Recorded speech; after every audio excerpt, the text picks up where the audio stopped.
So this session will be recorded, and I'm sure our trainers will remind you all that we'll post this recording via our YouTube page, and it'll live on our website as well. And we'll send along any resources that are shared in this space, including the slides that our trainers, are using today. We're very, very excited to have you. And yeah, just wanted to say hello and welcome again to our training. I'll allow our team to say their hellos as well. That's going to be supporting today's training. So I'm going to pass it to Tanayo to say hello. Hey y'all, good morning. My name is Tanayo Crow, she, her pronouns. I'm a program associate with the Community Health Training Institute. I've been on this project for about 5 years. I'm mostly here today just to be a participant and listen and learn and be with you all, but I'm also happy to help support or answer any questions. Although I do have to dip out early, so luckily we have the wonderful Victoria, and I'll let her introduce herself next. Hi, I'm Victoria. I'm the administrative coordinator for CHCI. I'm super excited to be here with you all today. And if you have any issues with tech or anything, feel free to message me in the chat. I'm happy to go next, and then I'll kick it over to Jasper. Good morning, folks. My name's Gracie Rolfe. I use she, her pronouns. I'm going to be one of your trainers and facilitators today, along with my wonderful friend and colleague, Jasper Lee. I'm a senior manager at Health Resources in Action. I technically don't work on the Community Health Training Institute, but I get lovingly poached from time to facilitate different trainings. And as a trainer and facilitator, I facilitate on a multitude of different public health topics, mostly around behavioral health and substance use. But this is a training that Jasper and I created a couple years ago at this point, and we've gone through a few iterations of it. And I really enjoy it. You know, I am a proud queer person, and I think this training really is more a reflective training for you all, for us to really sort of think about and interrogate our kind of understanding and socialization of gender and gender identity and how these things show up in the workplace. So really excited to be here with y'all, and I'll pass it over to Jasper. Oh, thanks, Gracie. I think I'm going to round out our team intros, but it's great to meet y'all. My name's Jasper. I use they, them, or no pronouns. And I'm also a resident trainer with the Community Health Training Institute. Really excited to be here with y'all today. I think we have a little bit of a smaller group, but honestly, that probably behooves you all as training participants, because it means that we can really get into the meat of today's session. And this is not going to be sort of like the like Gracie and I giving you this like alphabet soup of like identities and whatnot. Like we really do want this to be sort of a deeper, more investigative training. For us to really examine sort of our different biases and sort of the things that we take for granted, right? Like what are the internalized things we take for granted? But you know, it is a bit of a long training, so also definitely want to encourage folks to like come off camera, go eat, like do what you need to. I've got my dog Jax with me, and he'll be a frequent flyer in many of these trainings, and so he'll be supervising, you know, how I'm doing from this end, but feel free to bring in those pet cameos and do what you need to do to take care of yourself in this space. Yeah, so I will toss it back to you, Gracie. Thanks a lot, Jasper, and thanks, team, for introducing yourselves. So that's a little bit about us. We are going to be together from about now until 1 p.m. Eastern Standard Time. We will take a break right around like halfway, I would say, maybe around like 11:10, 11:15. But like Jasper said, you know, I don't write your check. So if you have to get up and do something or take a call or let your dog out, you know, please feel at liberty. If we're about to go into a breakout room or do an activity, feel free to shoot me or Victoria or Jasper a message, just so we're not putting you in a room and you're not able to participate. So that's a little bit about us. That's what we look like. Our faces are on camera. Just want to do a quick kind of Zoom orientation. I'm sure many folks are familiar with Zoom at this point, but we don't want to make any assumptions. So in the bottom left corner are your mute button and your stop video button. We do ask that folks stay muted if you aren't speaking, just because we tend to pick up on a lot of background noise as trainers and facilitators, and we kind of hold all the power. So if one of us mutes you, please don't take it personally. We might just be hearing a crying baby or a barking dog or something like that. But this is a very engaging training. We are really relying on you as participants to sort of guide us through this training. So if you have ideas, if you have questions, if you want to push back on things, please feel free to slap the unmute button. That's what it's there for. And like Gina and Jasper said, if folks can be on camera, we certainly welcome that. We think that helps to foster a participatory learning environment. But if for whatever reason you can't be on camera or you don't have a camera that works, we totally understand, but certainly encourage folks to be on camera if they're able to. You can also rename yourself. So if you hover over your own little thumbnail with your picture or with your name, and if you right click on it, or if you click on the 3 dots that appear in the top right-hand corner of your own thumbnail, there's a drop-down menu that appears. And one of those options should say rename. And we ask that folks rename themselves to the name that you go by and that you want us to refer to you as. Sometimes we might register from like a friend's Zoom account, or the name that we go by is not the name that's displayed. So please feel free to rename yourself to the name that you go by. And also, if folks feel comfortable, you can see that many of us have modeled this, but it can also be really helpful if you also display your pronouns. This is just really helpful for Jasper and I, so we're not making any assumptions about people and that we know how to properly refer to folks. So that's a little bit about renaming. I don't think we're going to use annotate all that much, so I might just bypass that, but would love it once folks rename themselves. We'll have you introduce yourselves in the chat in just a little bit. And here's some additional kind of Zoom breakout kind of information, but we'll walk folks through, like when we get to breakouts, you don't have to do anything yourself. We will move you automatically and we will bring you back automatically. So hopefully it feels like a low stress environment. And additional info on if you're joining from a phone and from your computer about how you kind of link those two things together. I didn't see any like phone numbers join, so I think we're okay in that department.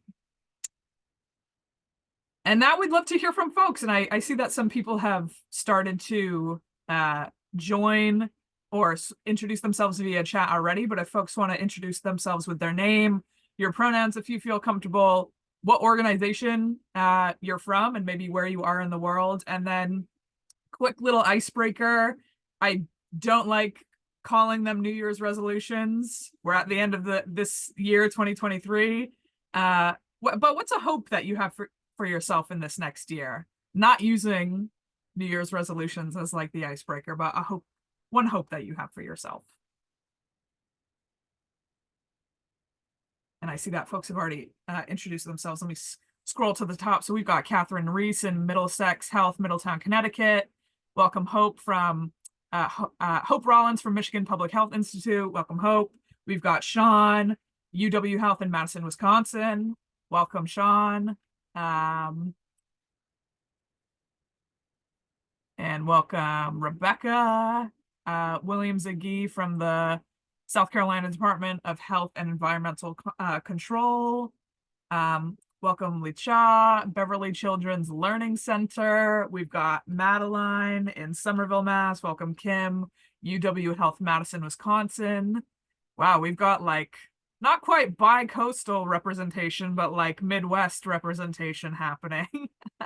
And Tanayo is also in Minneapolis. So we've got kind of center of the country representation. And additional from Hope Rollins, coming from Lansing. I seek to do better with self-care and setting boundaries by simply saying, no, thank you. Great. Thanks, Hope. Yeah, any folks want to share a hope that you have for yourself for the new year? I don't know if we got to that part.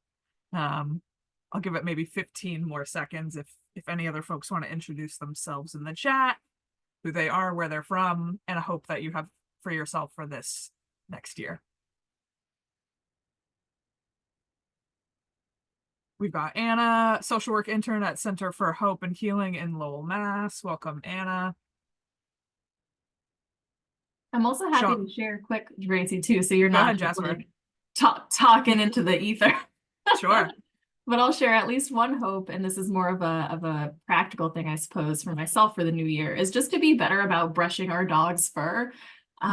We gave our family dog a bath over the weekend, and I think she legitimately lost a pound of fur. Like that's not an exaggeration. And she's like a 20-pound dog, but she's not big. So also, welcoming some of the lighter things as well, in addition to a huge +1 to, I think, your thing, Hope, as well, right? Being better about like setting those boundaries, and whatnot. But feel free to bring in, it could be something super simple like that too. It could just be like, I want to try to go to the gym more. I want to brush my dogs more too. We welcome all of the above. And Gracie, what's your hope? What's your hope for the new year? Yeah. My dog doesn't really need to be brushed. He's like pretty thin coated, so I'm like missing that, Jasper, thank God. I don't know. I was in this meeting yesterday, and if someone was giving like a brief training around like gratitude practices and just trying to like, I'm not going to try to write down the 3 things I'm grateful for every day, because I tried that and failed at it, but maybe just try to have more of that mindset, like when I'm walking my dog in the freezing cold, saying I'm grateful that I get to do this. Sean wants to tap into his creative side. Catherine, hope for next year to achieve balance in life, which allows for other goals. Beautiful. Welcome, Kelly. Great Meadows Public Health Collaborative. Hope for next year is to have a fun year of traveling. Really beautiful. Anna's hope for the next year is to restart my yoga practice. Really beautiful. Tanayo, hoping to graduate from grad school. Same thing with Hope Rollins. Sammy, health and wellness navigator at Children's Services of Roxbury. Hope for next year is to have my own place that I can afford. Yes, great hope for yourself, Sammy. And I think something that many people will hope to do, maybe next year or in future years, but kudos to you. I hope that comes true for you. All right, folks. I think for the sake of time, I'm going to keep us moving along. Thanks for introducing yourself in the chat. We do have some group agreements. So just not rules, but like guidelines for how we want to be in this virtual space together from about now until 1. I think anytime you get groups of people together, whether in person or online, group agreements can be really helpful. And so the first group agreement says, if you can, leave your camera on. I know we've kind of harped on that already, just for the, to foster a kind of learning and an engaging environment for everyone, but totally understand if you're not able to have your camera on. We've talked already about muting yourself if you're not speaking. The third group agreement says take space, make space. I wonder if there's a brave soul who wants to come off mute and maybe share what they think take space, make space means in the context of a training.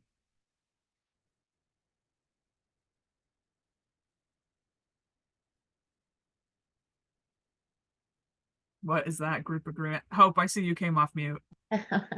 So fast with that. Try not to monopolize conversations. So make a comment, but don't overtalk. Kind of be okay with sharing information, but then just kind of allowing others to speak up. Beautiful. Couldn't have said it any better, Hope. So we're all sharing the airtime equally, and there's not like 1 or 2 people who monopolize a 3-hour training. That I'm sure that's no fun for you as participants, no fun for me and Jasper as facilitators as well. So appreciate you, Hope, kind of sharing that and articulating what take space, make space means. Respect others and yourself. I would say that's pretty self-explanatory. Take care of yourself. Again, if you have to step out for whatever reason or take some time for yourself, we totally understand. And lastly, stories stay, lessons leave. So confidentiality.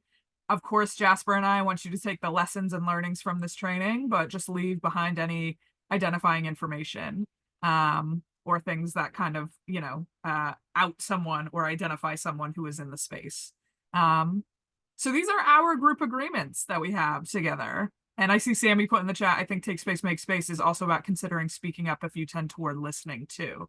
Yes, Sammy, definitely. So if you tend to be shyer or quieter and you don't often speak up, be brave and take up some space, right? So we're all sharing the airtime equally. So these are our group agreements.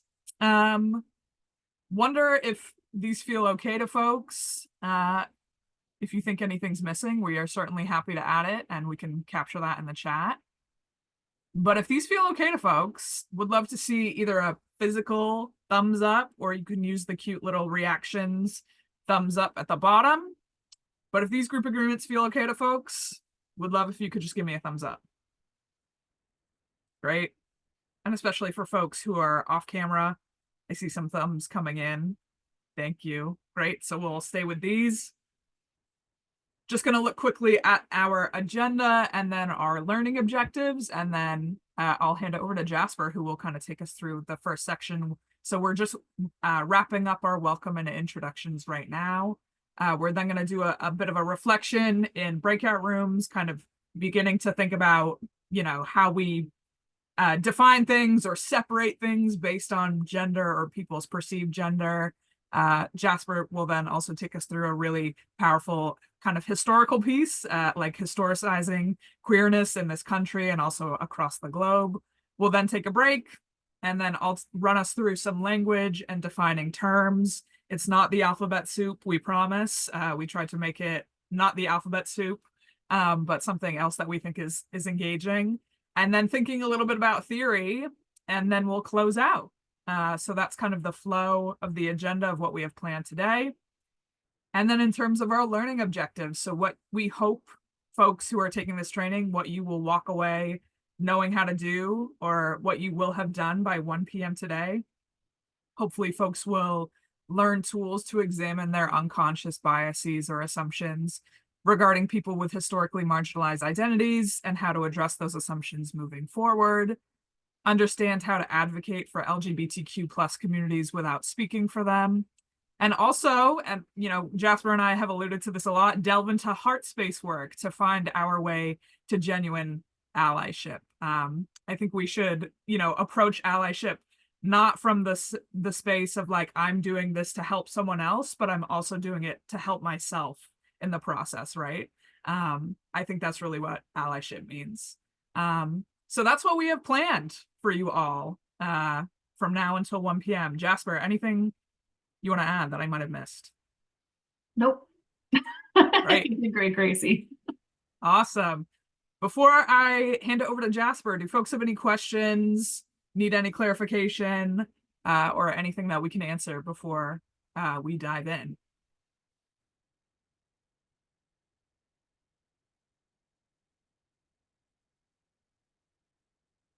Okay, I'm going to take the silence as a no, so I'll hand it off to you, Jasper. All right, great. So what we're going to do is we're going to check y'all off into some breakouts just to get the juices flowing and get our heads kind of in the space for the content for today. So we'll do small groups, maybe about 3 people per breakout room.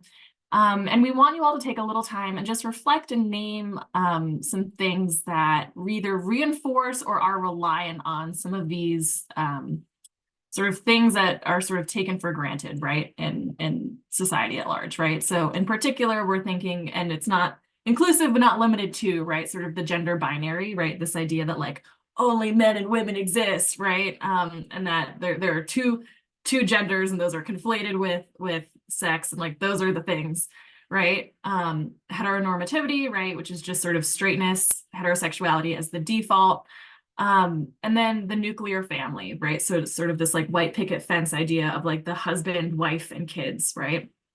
I'll pause here if folks have any questions about sort of what these pieces are, but otherwise we'll send folks off into breakout rooms for, I think because we're such a small group, maybe let's do like 12 minutes to give folks a little bit more time to sort of chew on and think through some of these things.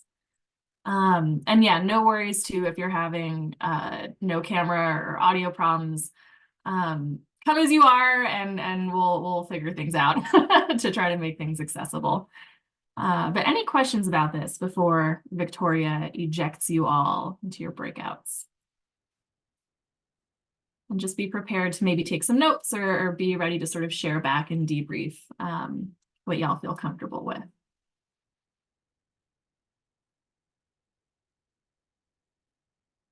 Okay, if anything comes up and you want to ask for help, there should be a little green ask for help button on the bottom of your screen, and that will let Gracie and I know. But otherwise, I think that's about it. Feel free to let them loose, Victoria.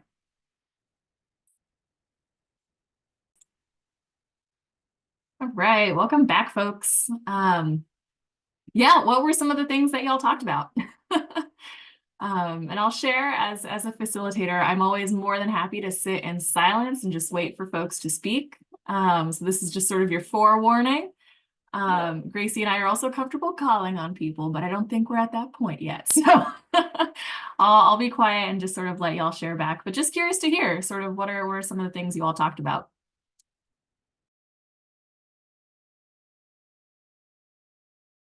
One of the simpler things is the gender identity piece. I think that was the first one, the gender binary. You know, 'tis the season. You still see the gender binary when it comes to toys. I'm way past that point. All my 3 kids are in college now, but you know, I still see it. So I'm 55, and just to see the evolution of not too many changes over the decades is discouraging. I also brought up, because I'm working on my MBA, there's like still some very strict kind of like coursework, even in statistics and accounting, and some of the story problems, especially in my stats class, I had to give feedback to my professor just saying, you know, hey, when are you guys going to update these books that are talking about the stats of men and women? And there's no mention of any other populations. They talk about those that are married, those that are not, those that are single. And it's like the statistics are even more than that. It's like, not only are we talking about sexual identification, but nothing related to non-binary, nothing related to people that have different units of a household. And what does that represent?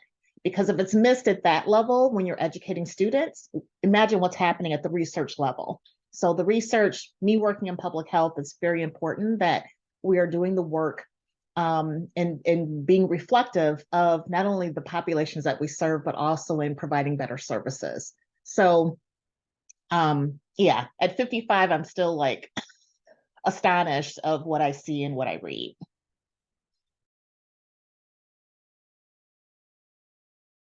Yeah, thanks for sharing, Hope. Definitely. Oh, I see Kim coming off of mute. Go for it. Yeah, I was just gonna say that in our group, we talked about just how we still see gender bathrooms, like for women, for men. Even though we've come a long way, we still just kind of see those things. And we talked about on like I talked about clinical side when I worked as a medical assistant, just how when we have sheets that print out to go back and call our patients, how we may see preferred names, but not necessarily have the pronouns on the sheet where we call patients, even though it may show up in our Epic system. And so just kind of thinking about like, how long will it take the healthcare system to kind of also catch up to these different changes, and so that we are being more inclusive in the healthcare setting. Yeah, for sure. Hearing y'all, I definitely think those are some of the first, when Gracie and I have held this training in previous years, I feel like these are some of the things that immediately come up for folks, right? Is always like the I don't know, like the bureaucracy, right? If you will, right? It's like these like accounting systems or like tax legal systems. It's like the healthcare systems, right? It's all of these places where you know, there's these forms and you check the boxes, right? And I feel like those are always some of the first places that come up. In addition to bathrooms, which Gracie and I will talk a little bit more about, a little bit tongue-in-cheek later in this training. But what are some of the other things that folks talked about? Did you all talk about similar things? Go ahead, Sean. Yeah, we talked about the bureaucracy and the form piece to start off, and but also connected it to really like if you're only collecting data on male or female and decline to state, the how incomplete of a sense that you have of the population that you're serving. And so the data that is generated from those forms that could be helpful in improving services, reflecting on what's working and what's not, it's a real opportunity lost, and ultimately it can you know, continue to exacerbate disparities and the, you know, inequities that are already existing. And so that was one piece that came up. The other two themes that I'm recalling, at least at the moment, were the institution of marriage in terms of the straightness as the default. There are a lot of institutions that are tied to male female marriage that then whether it's financial, economic, social benefits that come with heteronormative kind of biases. And then the last piece was we mentioned about like advertising and like pop culture representation of the nuclear family and straightness, and discuss that things are getting better, and you'll see different kinds of families and different more diverse people represented in television, movies, advertising, that it still doesn't feel representative of the full spectrum of arrangements of families and people and community members. Yeah, 100%, Sean. I feel like Gracie and I were even just chatting, like, amongst ourselves, gossiping as coworkers do. And we're even talking about like our healthcare benefits, right? And what do you have to do to be able to access like healthcare benefits through someone if you aren't married, right? Or what happens if, a chosen family member, right, needs your help or assistance, and sort of like what workplace benefits or time off can you take to help support them and things like that. So I feel like you're right on the money. I feel like y'all are talking about things in like the general societal cultural sphere. I hear stuff at the institutional level. I hear some stuff I think in some of these big picture pieces, right on. And I see Sammy in the chat too, right, talking about intersectionality and how that impacts, right, the interaction between different identities. And what does that mean when you start adding in these other added layers of like disability or race or class, and how does that show up for folks? Yeah, y'all are right on the money. And I think I'll just elevate quickly sort of what Gracie put in the chat as well, sort of a reflection question for y'all to think about things a little bit more deeply, right? Is how do the pieces that you elevated, right? The bureaucracy, the marriage, the media representation, erase, hide, or oppress more fluid and dynamic identities or ways of existing, right? We sort of talked about that a little bit, I heard y'all, right? Around, just like data tracking, right? And research, and like, do you actually know what your community looks like, or are you completely missing the mark on capturing some of that information, right? And then I think that's a helpful segue. We won't segue just yet, but into some of these pieces that I want y'all to sort of think about and sit on, right? Which is that none of this, some of this information, right, like the information about what your communities may look like or what have you, might be new to you, but they're certainly not new for community members, right, who hold those identities and who have always held those identities, right? So I think a big part of this training is also us sort of teasing apart some of these layers of like, these things have always existed, folks have always existed, these alternative ways, quote unquote, alternative ways of existing and being within community have always existed, right? It's just whether or not we've been exposed to them and what are the reasons for that, right? Anything to add, Gracie? While I've been monologuing. Yeah, I really appreciate all the thoughts and reflections folks have. I think this has come up in previous trainings, but like even when we think in very like binary ways of like women should like have done these jobs historically and men have done these jobs historically, how like systems of like sexism and patriarchy hurt everyone of all genders, right? And I feel like as someone who it was assigned female at birth and identifies as a woman, I was really taught that like patriarchy only hurts me as a woman, whereas like it's actually hurting everyone of all genders if we're denying people's like full humanity of like, yeah, you can't have this job because of like what's perceived to be in between your legs is so arbitrary and like so heinous when you think about it and makes no sense, right? And so even when we think about bathrooms, like Jasper alluded to, like that's really arbitrary too.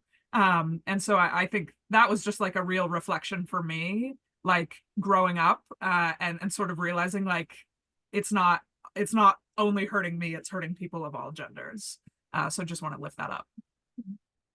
Mhm. Yeah, 100%. Thanks, Gracie. I feel like there's, you know, it's that like sort of quote that I feel like I've heard circulated in other spaces too, right? But with like real world examples attached, right? But it's like transphobia hurts everybody, not just trans people, right? I think in some of the public bathroom bans and things that were passed in legislation earlier this year, right? Some of the first folks who were impacted were actually cis people using the bathrooms that you know made sense to them, and they were like, wait, hold up. Right? So yeah, unilaterally, right? All these systems hurt us, and so we all stand to benefit, right, from dismantling them. Yeah, go ahead, Anna, I see your hand.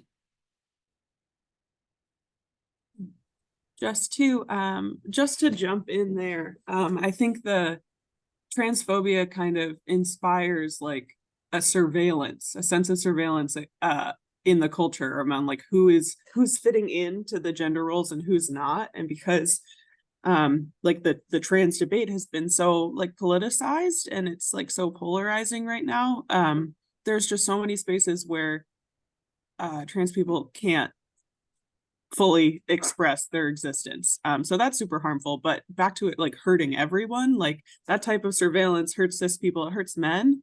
Like they can't, we do a lot of men's work at my agency, engaging men and boys. And we do an exercise where we're like, what is acceptable to do as a man and what is not? And so like not having license to fully express yourself emotionally is oppressive. Like that's no way to live. And that's the kind of thing that we require of people when we adhere to the binary.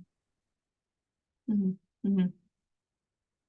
Yep, nothing more to add. Just a huge +1 to that, Anna, right? I think it's rough because I think a lot of the what Gracie said in the beginning, I think is really, really poignant, right? Which is that like allyship means also thinking about what are the ways that we all benefit, right? It's not just like, I'm gonna go help those oppressed trans people and queers. No, it's like, what are also the ways that I will be liberated, right? You know, seeing myself in this fabric, right? And sort of what's my role. So huge, like, you know, snaps and applause. I feel like y'all can just run this training yourselves. You don't need Gracie and I. But you know, Gracie and I are here, and so onwards we go through our content. And since this is, like I said, a smaller group of folks too, we might be able to finish a little bit early, but we'll just take the content as we go, and we'll sort of see how that pacing rolls out. Because I also just want to be very pragmatic and not waste your time and make you be here for, you know, until 1 if we're moving through content a little bit faster. And so, you know, y'all touched on this, but like other ways of existing outside of these norms, I mean, they exist. And, you know, history is written by those who have the power to do so. And so we just need to fill in some of these gaps, right? So if you can go to the next slide, Gracie. Just wanted to sort of start with some of these maybe root issues of where some of these assumptions come from, right? But within our environment, at least, and I'll speak within sort of the United States historical context, right? There's been a massive impact of colonization, and specifically thinking about sort of different indigenous identities, and sort of the different ways of existing. And then, you know, we have colonization, capitalism, racism's impacts, and thinking about sort of all the different cultures that folks may be coming from originally that sort of just got fit into these boxes really violently and for intentional reasons, right? And that is sort of why when we think about this quote unquote modern day and thinking about these identities, if you ask folks about sort of the history of queerness or LGBTQ plus communities in the United States, you'll often get, you know, folks are starting from Stonewall and the AIDS crisis and then moving from that point onwards sort of into modern day, right? They're not thinking about sort of the time period before that and maybe what that sort of looked like. So I just want to start with that, right? Because it's not like that queer and trans folks are this like modern modern like phenomenon, right? That are new and trendy, right? But it's like they've always existed, and it's just the way that we're talking about things right now in this specific time period looks different, right? One source of strength for me personally is I've been thinking a lot about just the thousands of years that trans and gender nonconforming folks, like thousands of years, have been celebrated and included and seen as valid. And this time period of hate and exclusion is like a tiny blip in the overall sort of lifespan of existence for our community, right? And so I take a lot of strength in that, knowing that like this is all temporary, right? And the trans folks and queer folks who've come before me were long celebrated and loved within their communities. So what we'll do is we'll go to the next slide, Gracie, and I just want, if some brave and lovely soul can come off of mute and sort of read this first passage, this first quote. This is from a piece called Indigenous Sexualities, Resisting Conquest and Translation. And just wanted to bring in some actual, right, Indigenous, queer, and trans voices into this space. So if a brave and lovely soul can come off mute and just read this first passage, Language Shows. Maybe someone we haven't heard from yet.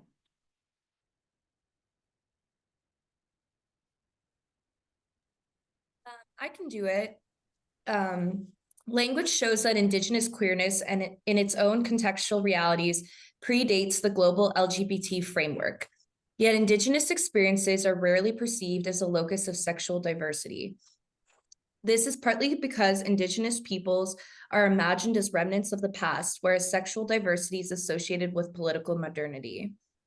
As colonial powers appropriated Indigenous territories, they tried to control, repress, and erase Indigenous sexualities. Colonization regulated Indigenous gender experiences, supplanting them with Western sexual codes associated with Christian modernity. Thanks, Madeline. I'll just let us sit with that for a little bit. I know it's a bit academic, so we're gonna sort of define this passage for ourselves in a moment. I'll just be quiet and let folks sort of digest this a bit more.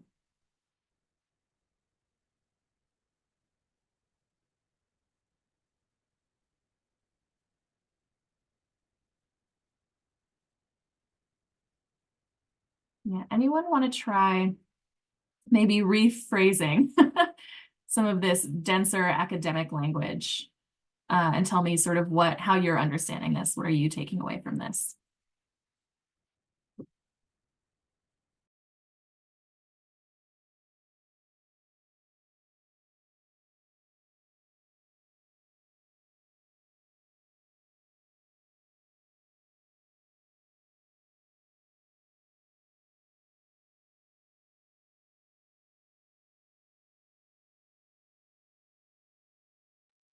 Yep, no problem, Kim. I won't call on you, but I will call on Catherine. Tell me what you're thinking.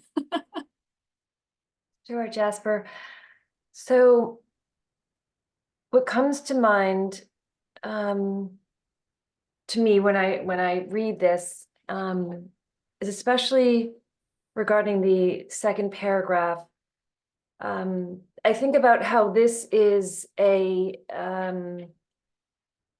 portion of the overall picture of oppression. When you think about and I think this is raising awareness about this is really important, because I hadn't admittedly often thought about how colonization had impacted sexual orientation and preferences by those who are being colonized.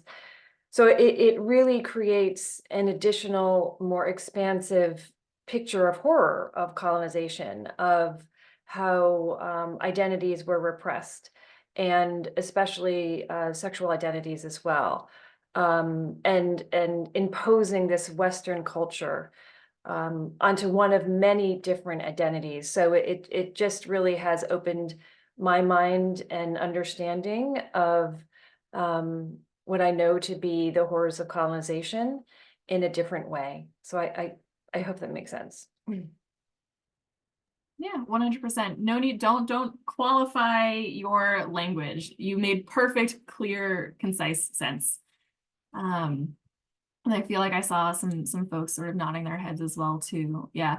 I know for me, I mean, part of it, as a non-Indigenous but person of color, for me, I know when I started to sort of really like understand my own sort of positionality and gender, one of the first questions I had was like, where's this representation of like gender nonconformity in my own culture as like a Chinese American and like like someone who is very like divorced from sort of like mainland China. I'm like, where is that? I'm sure it exists, but I don't know where it is.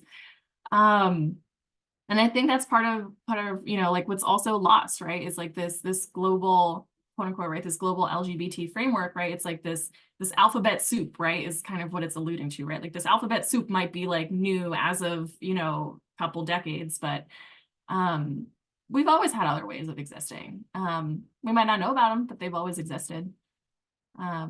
Any other questions, thoughts, comments, reflections on this passage?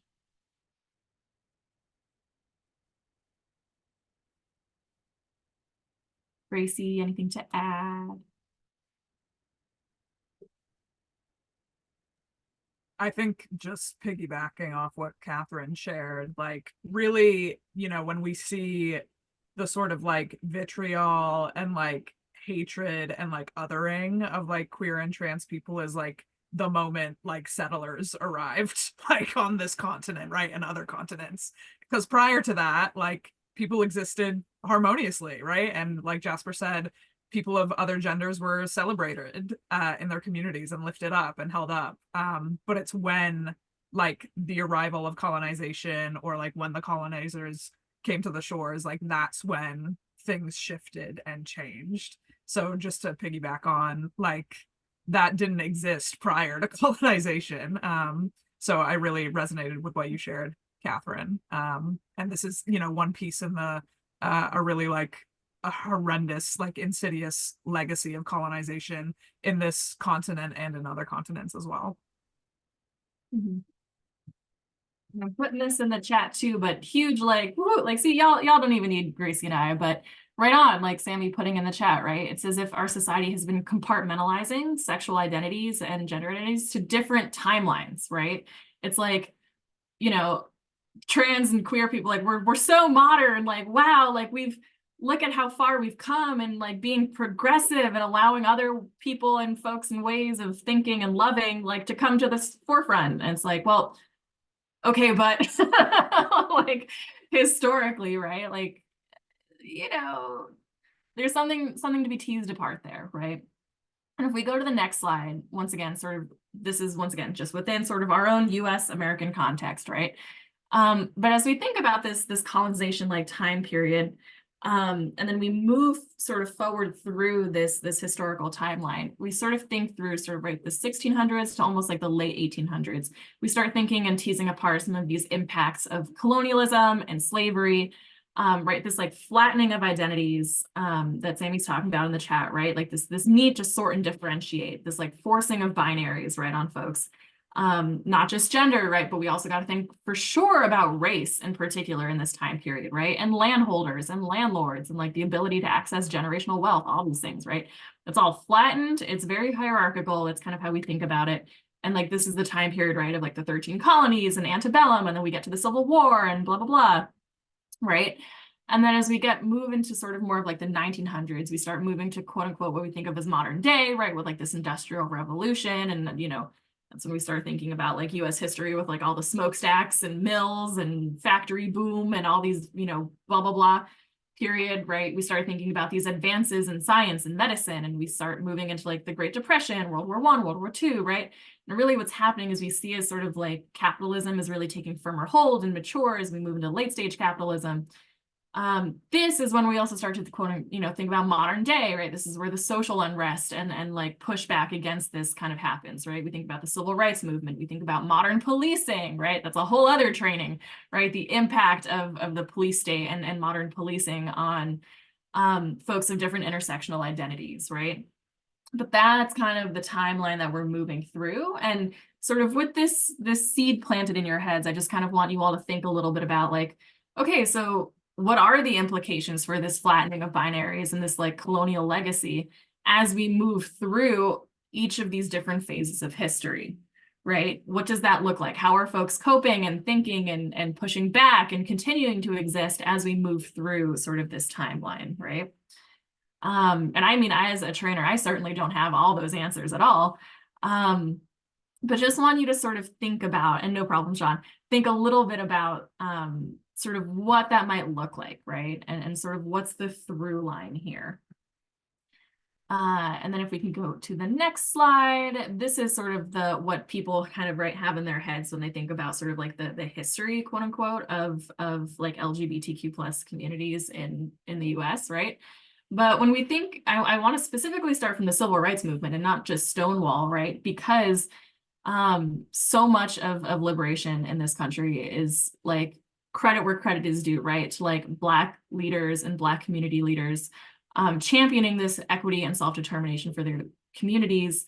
And in particular, right, Black trans women and have done so much to further sort of the liberation of folks, and thinking now we move right to Stonewall and Black trans women being the first voices and actors against police violence, right? We had the first gay pride marches in sort of big cities in LA, New York, and Chicago in 1970. And then just a decade later, HIV/AIDS was really discovered and was immediately labeled as sort of like a gay disease, right, quote unquote. And it just decimated, queer communities. And the through line, right, is like police and carceral violence was really just a consistent theme throughout this time period, right? Like this is how institutions were reacting to, I think, a lot of this this work.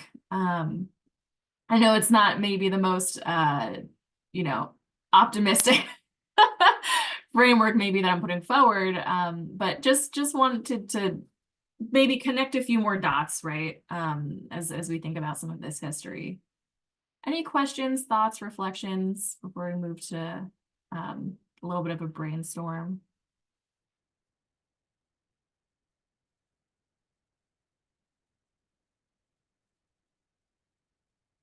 Okay, so we're going to move to a little bit of a big group brainstorm since I've been monologuing for a minute here. And just want you all to sort of, come off mute, put in the chat, sort of either what sticks out to you from this history, or as we continue this timeline from that period onwards, what are some things that have happened sort of in queer and trans history over the past few decades, right?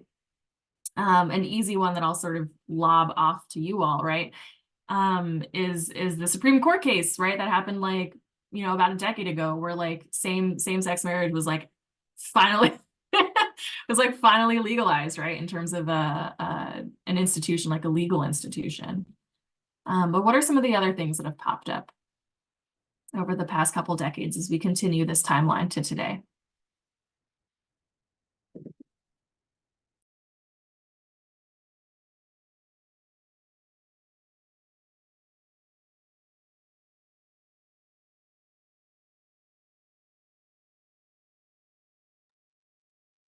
We have a lot higher visibility of queer and trans people in media. So, there's like Pose, even in, oh gosh, I forgot her name, but basically, yeah, I would say that in general, like queer and trans characters are all over TV. Every single new teen drama has their own. Which is great to see.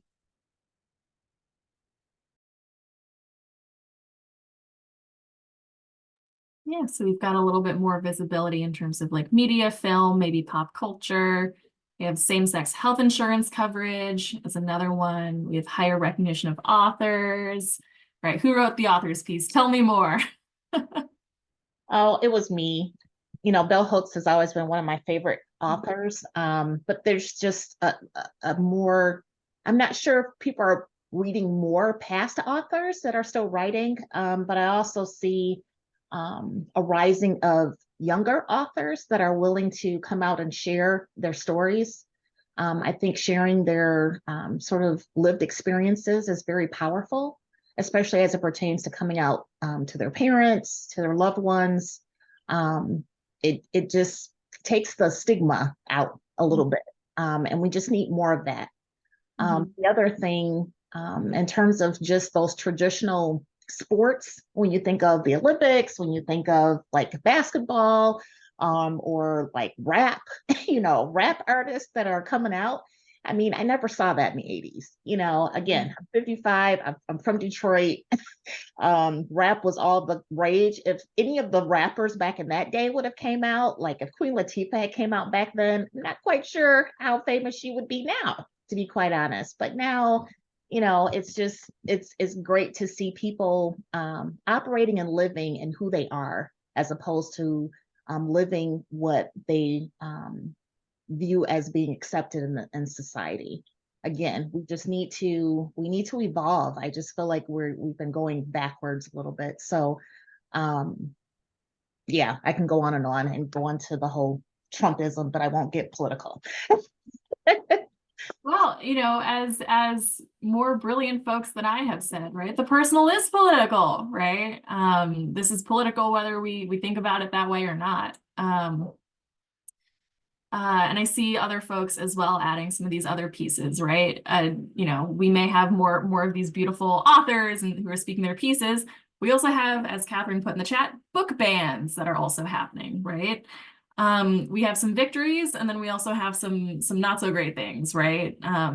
Right. There was the repeal of Don't Ask, Don't Tell. There was also the Pulse nightclub shooting, right? There's 100%, especially in this past calendar year, right? Like this denial of transition care, specifically for trans and queer youth, for folks under 18. We also have health systems are doing a better job, right? Even just based on the folks in this room, right? Of doing a better job of educating themselves on how to care for and treat folks. Right? So it's like this seesaw, right? As we're trying to navigate, what are the societal values and norms that we're trying to set at the institutional, interpersonal, different levels. Yeah, 100%. I've been doing a lot of talking, so I once again want to open this up to Gracie or even Tanayo, Victoria, if any of my CHTI buddies have anything they want to add, or other thoughts from y'all as participants.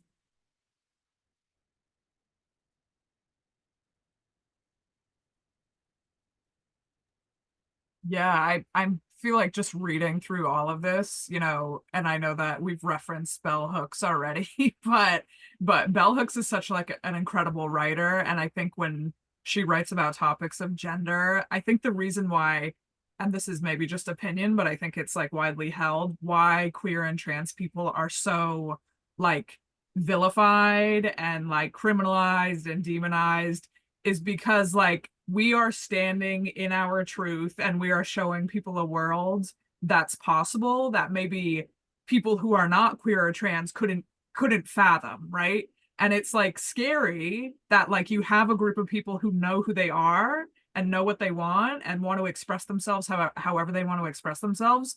And that is threatening to other people because they want to do it themselves, but they were beaten by their father for doing it, right? For dressing up in their mom's dresses when they were a young child or wearing their mom's high heels. And then something happened to them and you can't even articulate it, right? You can't articulate the violence that's happened to you.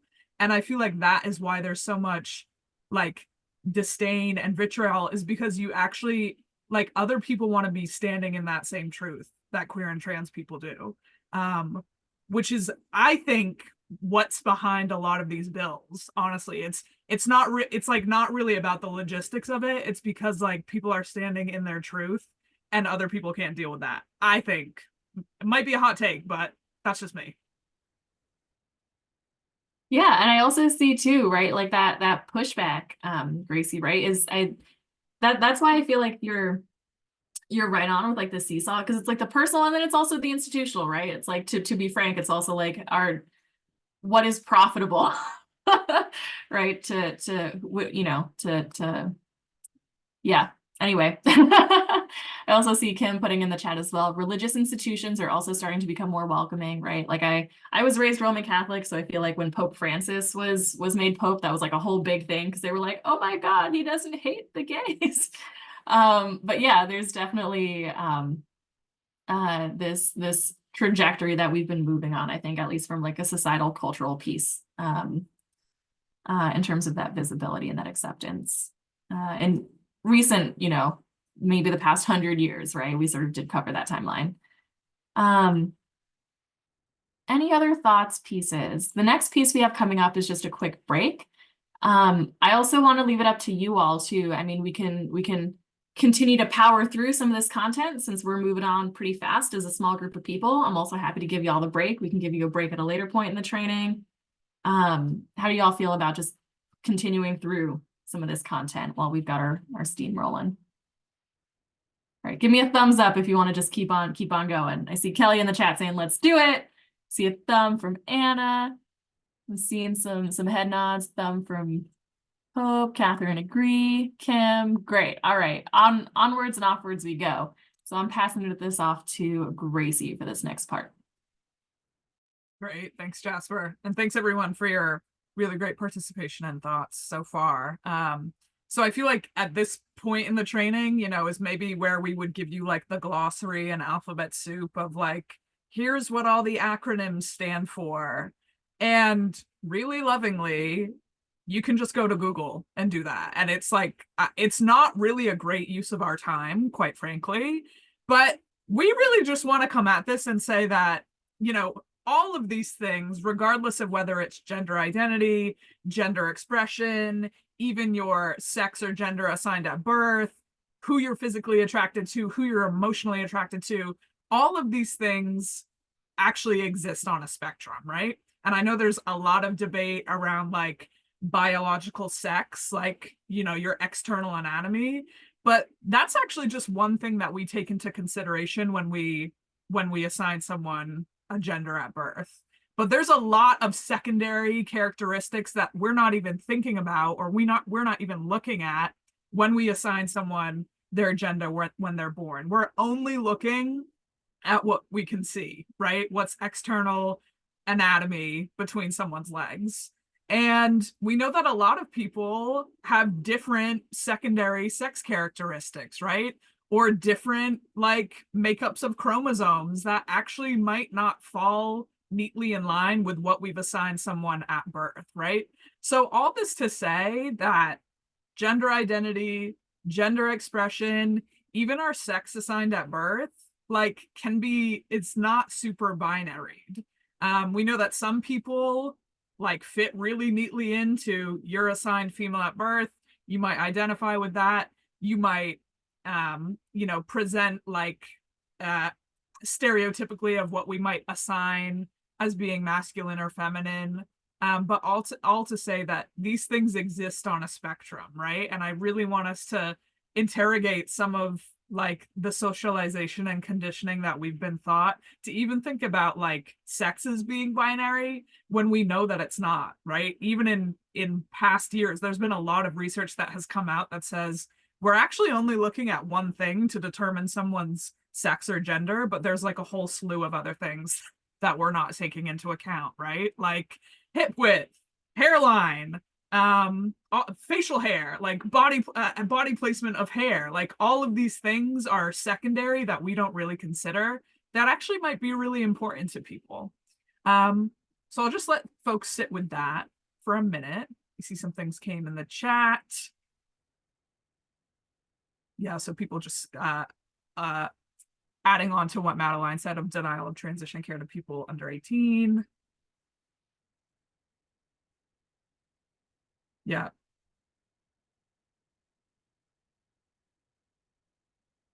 So any kind of thoughts or reactions from folks in thinking about, you know, we're not giving you the whole alphabet, but we're kind of wanted to pose you with the gender unicorn and the genderbread person, I think is how we lovingly refer to them on the right of, right? Our gender identity is in our head, our heart, that's who we're attracted to.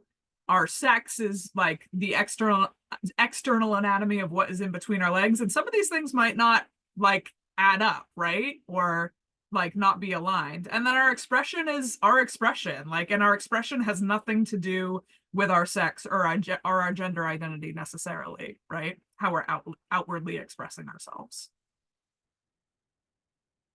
So any thoughts, reactions, questions, clarification, anything coming up for folks?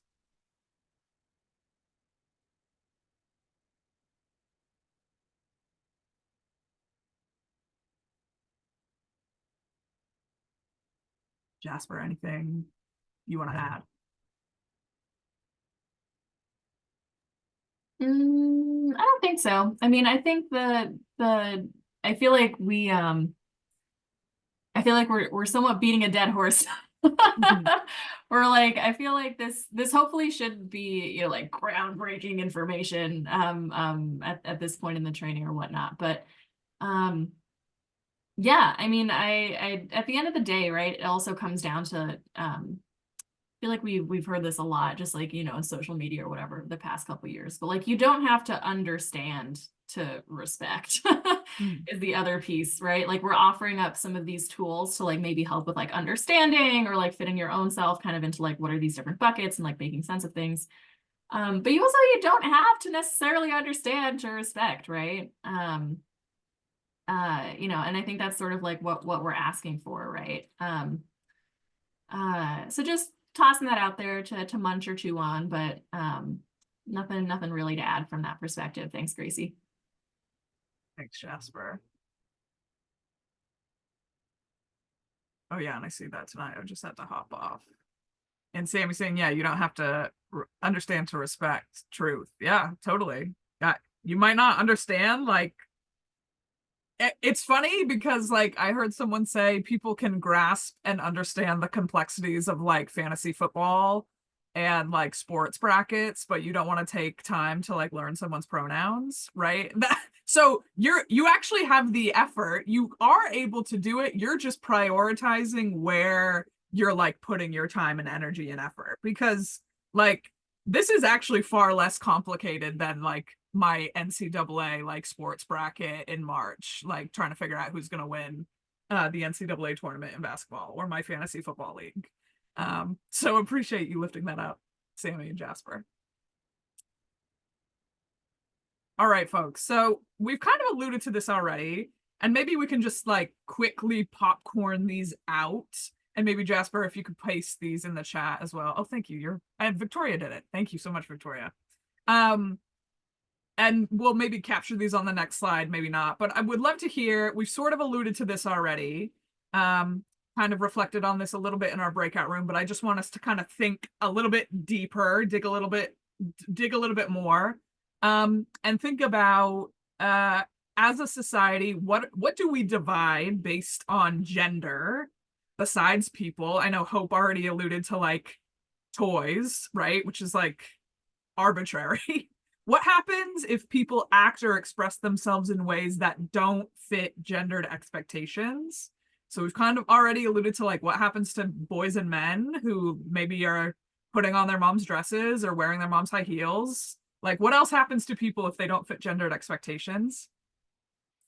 Similar to kind of what I was just alluding to, right? Of like all these other characteristics that we don't take into account when we are assigning someone a gender at birth. What are traits we are socialized to believe that people have by virtue of their sex? So men have facial hair, men have penises, men show less emotion. That's like what we assume or what we assign, but like maybe it's not necessarily always true. And what do these notions or assumptions further enforce? So I'll let folks sit with those questions for just a moment, but then would love if folks want to put in the chat or come off mute any ideas or responses to these questions.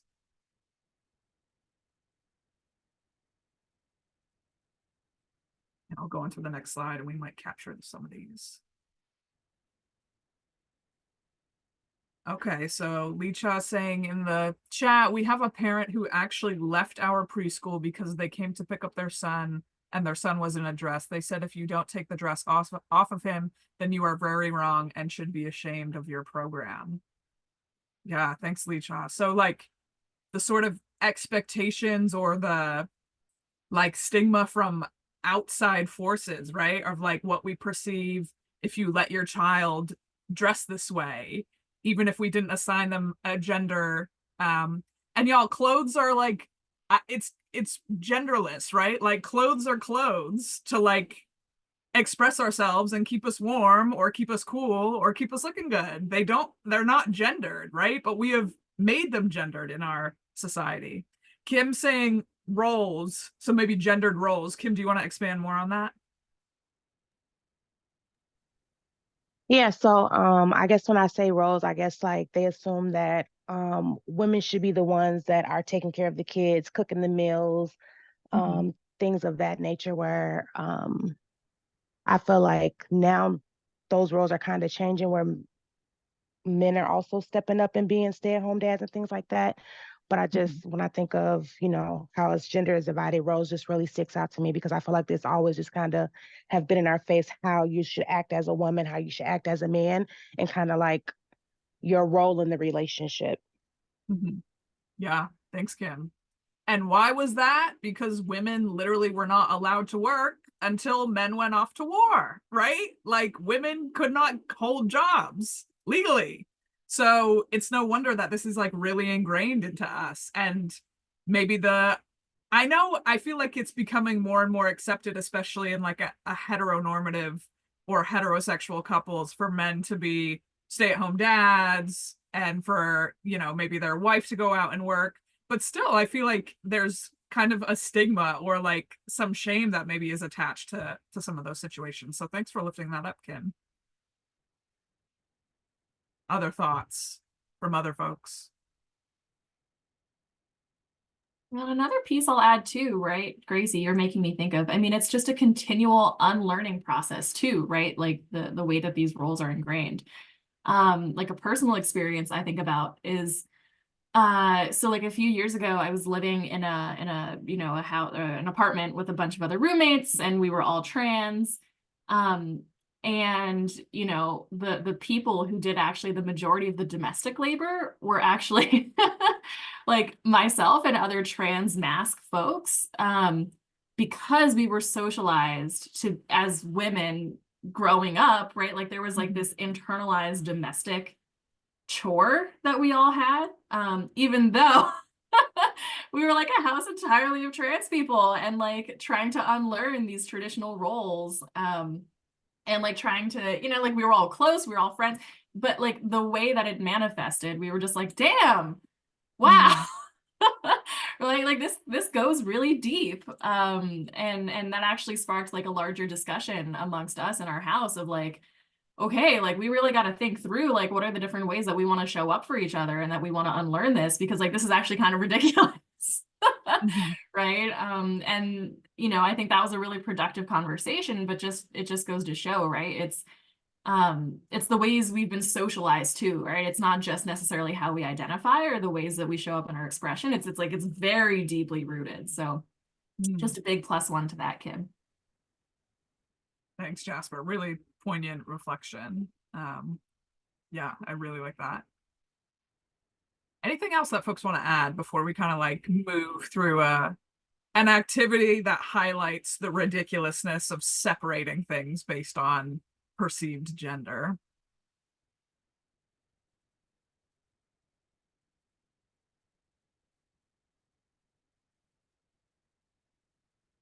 Okay, so thanks all for your thoughts and reflections. And I feel like this is that was just a kind of grounding piece for what we're going to explore over our next several slides. We're just going to look at some images that just kind of reinforces what I just said, how ridiculous the fact that we separate things based on gender is, right? And it seems kind of like haha, silly, funny at first, but then we kind of realize how arbitrary it is, but also how harmful it can be. So like these are earplugs. I don't know why we're gendering earplugs, because they're earplugs. Like you're sleeping. I don't know why why one has to have a skull on it and the other one has to be pink. Like, that's why I put question marks at the top of this slide. Like, it seems really ridiculous. You know, yes, I think traditionally, like, domestic chores, labor in the house was like assigned to women. And maybe we're like, oh look, we're progressive because there's also a scrub daddy along with a scrub mommy, but it's a sponge. Like, again, why are we gendering sponges?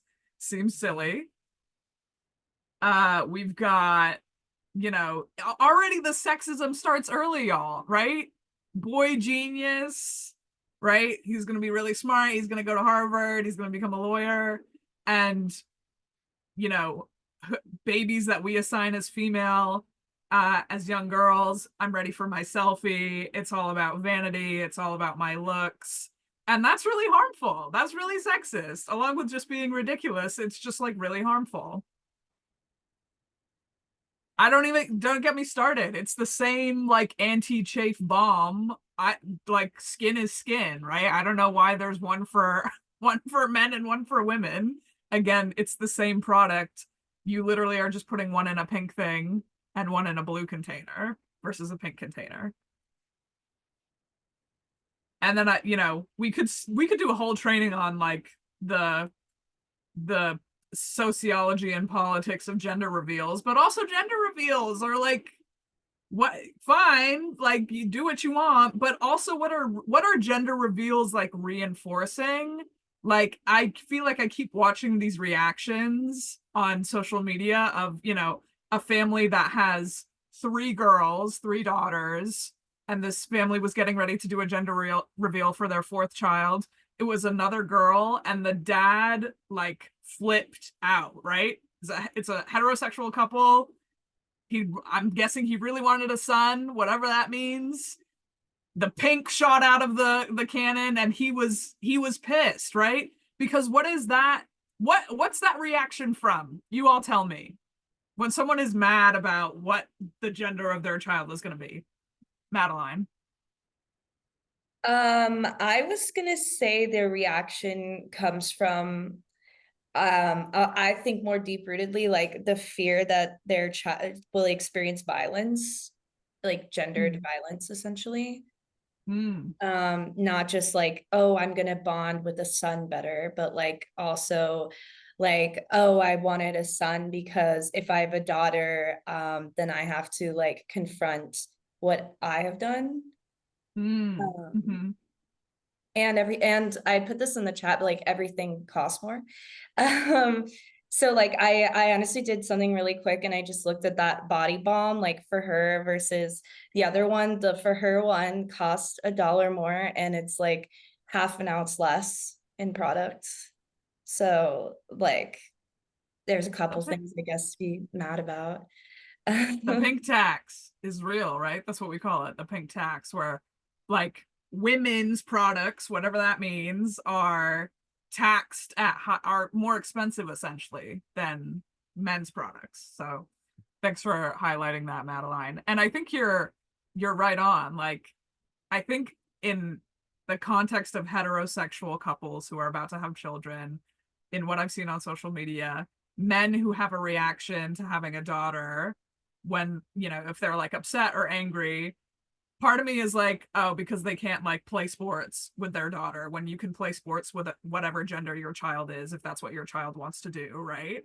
But also I think you're right, like, oh, I don't want men to treat my daughter in the way that women are treated in this society, and maybe I have to confront my own actions and maybe how I've treated women in the past. So I think you're right on, Madeline. That's a really good reflection.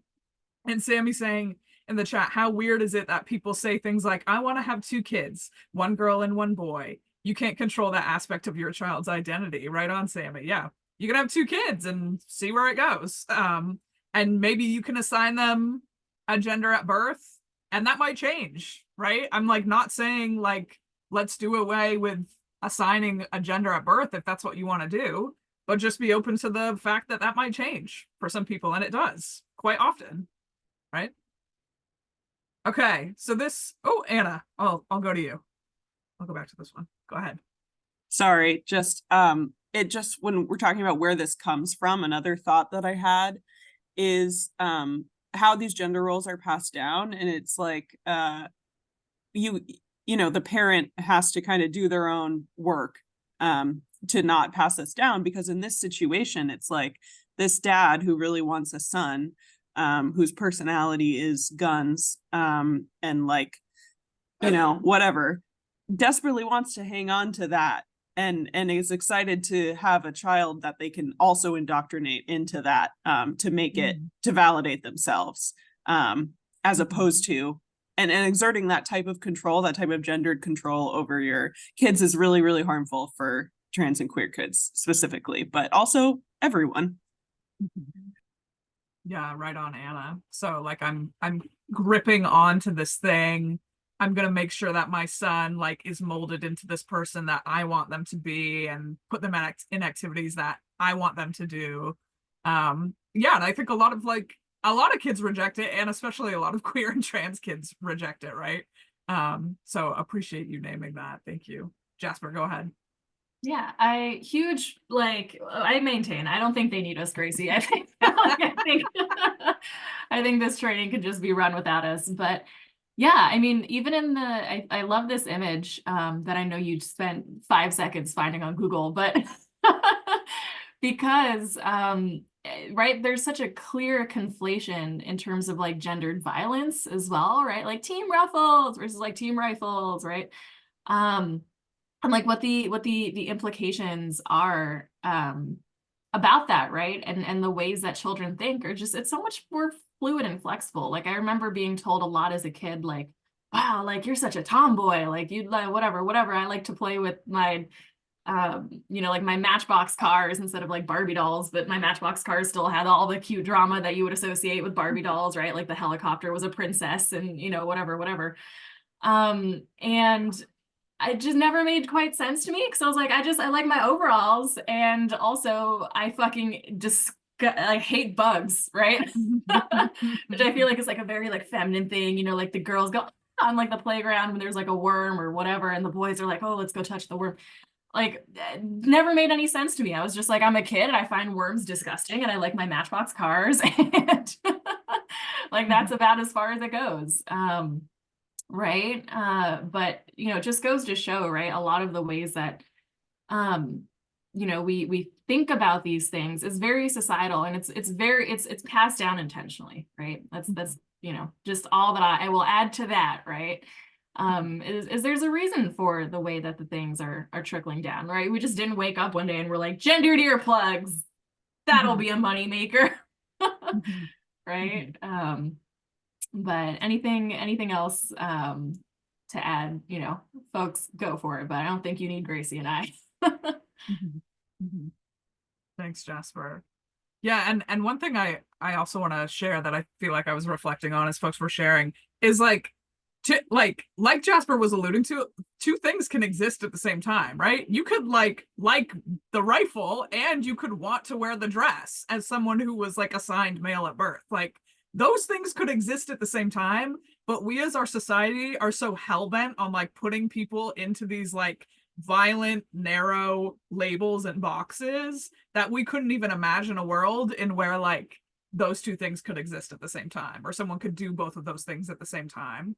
And it's not indicative of like their assigned gender at birth or like what we perceive as like how someone should act based on what their gender is. So yeah, this shit is really insidious. And I feel like that brings us to the final image, right? And we've gone through all the other silly little images of the earplugs and the sponges and the team ruffles, team rifles.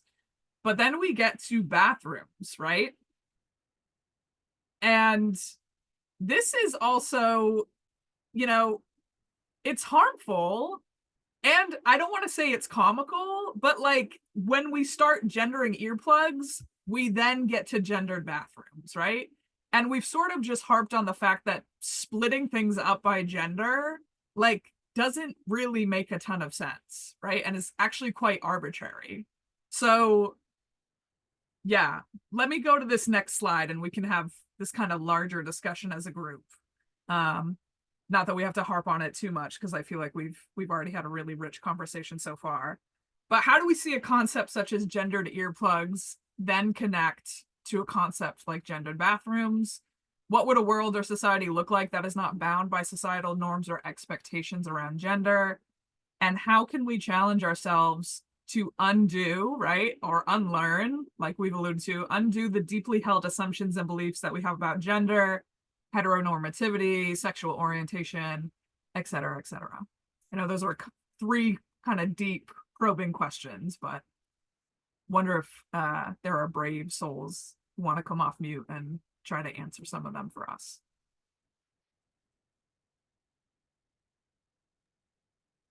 I'll come off mute. Sorry, I've been sitting here quietly trying to get my camera to work. It's Sue here. Go ahead, Sue, no problem. I'm sorry I was late as well. The morning's been a little chaotic, but I'm glad I'm here now and enjoying the comments. I think, I don't know whether anyone's used the phrase already, but sort of systemic sexism, systemic gender bias. I mean, it's the air we breathe. So basically, gendered earplugs would be accepted as a good idea by a large chunk of the population, and a large chunk of the population would think that gendered bathrooms are also a good idea because they don't want to be sharing. A lot of women, particularly of my age, would not want to be sharing a bathroom with a man, because I think, again, this is age related to a certain extent. I think that they would see something profoundly wrong in that. And I think they would possibly see men as a possible foe, someone to be cautious around, someone where they, but also I think, I mean, I have to share, I mean, I'm an old woman, and so I have to share my own feelings on this. Sort of sharing a bathroom with some wrinkly old guy, you know, using a urinal really does nothing for me at all. So I when I go to the ART, and I always choose the bathroom that doesn't have the urinals, always. And I'm a healthcare worker, so I've seen lots of naked bodies, but still, part of my intrinsic upbringing, the way I was raised, the air I breathed for so long, leads me to think there's something uncomfortable about that. I mean, I forced myself to go in, but because I know I should, and there's no reason why I shouldn't, but I'm uncomfortable.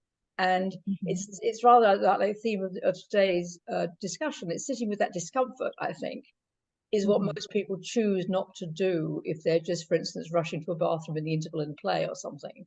They don't choose the discomfort. They would go to, for them, the easy option.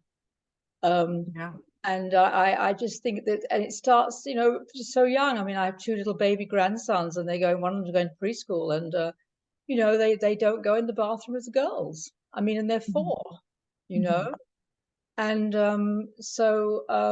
already, I'll just throw this in just because I was listening to the earlier discussion. Already, my as far as they can, my daughter and her partner are trying to raise Henry. He has a very male name, but nevertheless in a gender neutral way. And he came out with something the other day about girls don't climb trees. And that can only come from preschool, but it might not be what he's heard, it might be what he's witnessed. This may not be some sort of something expressed by another little boy. He's probably noticed that the girls in his little 4-year-old group tend not to climb trees, because they're already socialized not to do that. They're already socialized not to go to the same bathroom as him, you know, and they're 4. Yeah. So thank you, Sue. Yeah, thank you so much. Plus, I feel like +1 to everything that you've said. And I also hear you saying, like, yeah, maybe it's just really deep socialization and conditioning, right? And I hear you saying it can feel maybe uncomfortable to try to go up against that, or try to unlearn that, or say, yeah, maybe I'm okay with using the bathroom with anyone of any gender. But I think you're right. Like, it starts so young and it's so deeply ingrained that, you know, we know what we know and we're comfortable with what we're comfortable with, and trying to step outside of that takes, you know, can take some effort and be really difficult. So I appreciate you naming that. And I certainly feel like there are a lot of folks who probably resonate with what you shared. So appreciate you naming that. And one piece I'd Go like ahead, to Jasper. validate too, Sue, is just like the that deeply, like that lifetime of trauma as well in a right, very violent society against like women and gender minorities, right? I think about this a lot when I think about just myself and like how I present in public. Sometimes, you know, it's kind of a coin flip, I think, if I don't open my mouth and my high-pitched voice comes out, right, in terms of like how people will gender me. But I will still, without any doubt in my mind, as a trans masculine person, still always go to the quote unquote women's room because I don't want to be hate crimed. And there is that feeling of safety for me personally that I feel about going into that specifically gendered space, right? So I want to validate that as well, because right, on a deep fundamental level, I fully am with you and understand that like everybody has a gender neutral bathroom at home, right? Everybody in your house will use the same bathroom, like that is a gender neutral bathroom. And also the way that I've been socialized and raised is like, this is a dangerous area for someone in public, maybe, right? Someone of a certain like background and way they present. And you know, it's really insidious the way that sometimes our own upbringings and like societal traumas come through, because I fully recognize the fact that I think a lot of cis women may feel safer in a space that is specifically for cis women and folks who hold that gender identity. And also we can hold that and have that be true at the same time that also can exclude and harm other people, right? Those things can exist at the same time. They aren't mutually exclusive, right? So I just wanted to validate that, and like I see and hear you and appreciate, I think, that nuance that you're bringing to the conversation. So Thanks, Jasper. And I see Sammy put in the chat as well, RE tree climbing. I want to elevate that quote unquote girls or women's clothing can be more restrictive, and the types of play that society encourages for young children remain socialized. Yeah, that's a really poignant reflection, Sammy. So boys, right, are encouraged to be like rough and tumble, like get your knees dirty, let's like wrestle each other in the sandbox. And maybe that's not encouraged for girls. And Sammy's saying, and that gender remains a way to categorize people and can be used by children to help them understand others and themselves. Yes, yes. Yeah, you really don't need me and Jasper. So we'll leave and get a coffee and come back. No, but really appreciate folks' reflections and thinking about this. Anything else that folks want to add? And then Jasper, maybe, well, we'll feel it out from the group. Maybe we'll take a little break after this before we jump back in. Any final thoughts, reactions, questions coming up? Sorry, I'm going to use the chat for the microphone for 1 second. Hey, everyone, this is my voice. Another thing I was thinking about is a world or society that's not bound by societal norms or expectations around gender would basically find another way to assign things to people based on skill, based on identity, based on looks, based on whatever. Like that's not necessarily a good or a bad thing. It's just, I do think that the idea to categorize people is so ingrained that if gender is not a marker, something else would be. Yeah, thanks, Sammy. Yeah, I think that's true. And I'm thinking back to like pre-colonization, like, you know, communities maybe did have ways of marking people or like differentiating.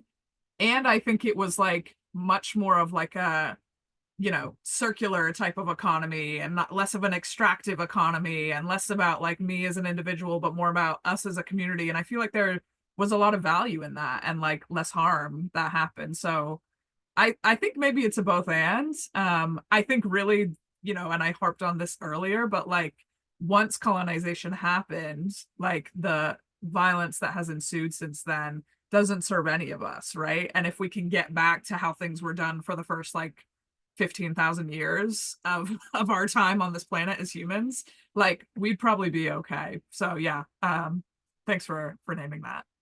And Madeline, I see that you had come off mute if you want to share anything. I had kind of thought about I had talked about the pink tax And so like gendered bathrooms are a similar pink tax. Like people who need to use that bathroom, there's far fewer actual like toilets versus like the number of receptacles like in a men's bathroom.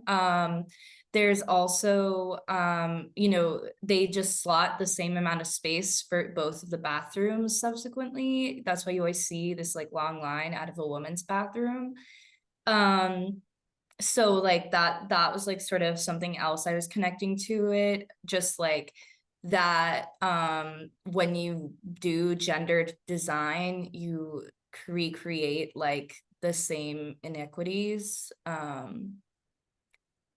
But also I know people express concerns about like going into a more gender neutral bathroom here. I'm definitely a proponent because there is no line ever. With a few incidents. Here though, I live in, you know, Boston area, so it's just not the same like everywhere. Like in terms of like the level of safety you would feel going into a more gender neutral space. Not that the cishet men are like perfect here, but they are like at least a little more societally expected not to harm you in a gender neutral bathroom here. So I don't want to like speak for everyone's level of comfort, but it is like moving towards a solution that's like more equitable, not just based on how you identify, but also just simply like for practical and like logistical reasons. Yeah, thanks, Madeline. Big plus one to that. Like the like architecture of how we gender things is not equitable, right? Like we can say, well, we have 2 bathrooms, one for each gender, quote unquote, but like we see that it's not equitable, right? And so how can we meet the needs of everybody? How can everyone get what they need? How can everyone feel safe and secure in these spaces? So I really appreciate all the things that you named. And no problem, Sammy. Thanks so much for being here. Yeah, and I Jasper, think anything you want to add? Go yeah, ahead. the last piece I'll add, I think to this space of the conversation, and I think you're right, Gracie, we can do maybe a temp check for a break. Is also, don't you our office as of like this calendar year finally got gender neutral bathrooms officially. Which is, I think, hysterical. So this is also, I want to be clear when I say Gracie and I also don't come from an institution that like is an expert, right? Like Gracie and I have been running this training longer than we've had gender neutral bathrooms in our own workplace, right? And I just think one observation that I think is really funny is that it's always the like gender minorities, like cis women, trans folks, whatever, who are using whatever bathroom they want. And like the cis men in our workplace continue to only use the bathroom that historically was the men's bathroom and has the urinals in it. And I'm not going to pretend to be, you know, a PhD sociologist, but I just want you all to like take that, think about that a little bit. We can think about what the reasoning for that might be. But there's also, I think that the bathrooms conversation is always really interesting because it highlights, I think, for a lot of folks, those feelings of vulnerability and trauma that they've had. And what does that mean when you take in your own personal experiences and try to think about what might be liberating or safe for other people as well, right? So just wanted to highlight, I think that's where, you know, we can hold both right at the same time. We're like, this is a really interesting and rich conversation because it forces us to examine ourselves and reflect and think about the safety and well-being of other people. And also it's silly. Right? Like this like pipeline of like earplugs and gender reveal parties to bathrooms, right? We can see how at every level, right, these same systems get ingrained and the implications kind of get larger and larger and larger as we sort of open up this funnel. Yeah, so I'll pause there. My cute show and tell will be I actually have the old bathroom signs.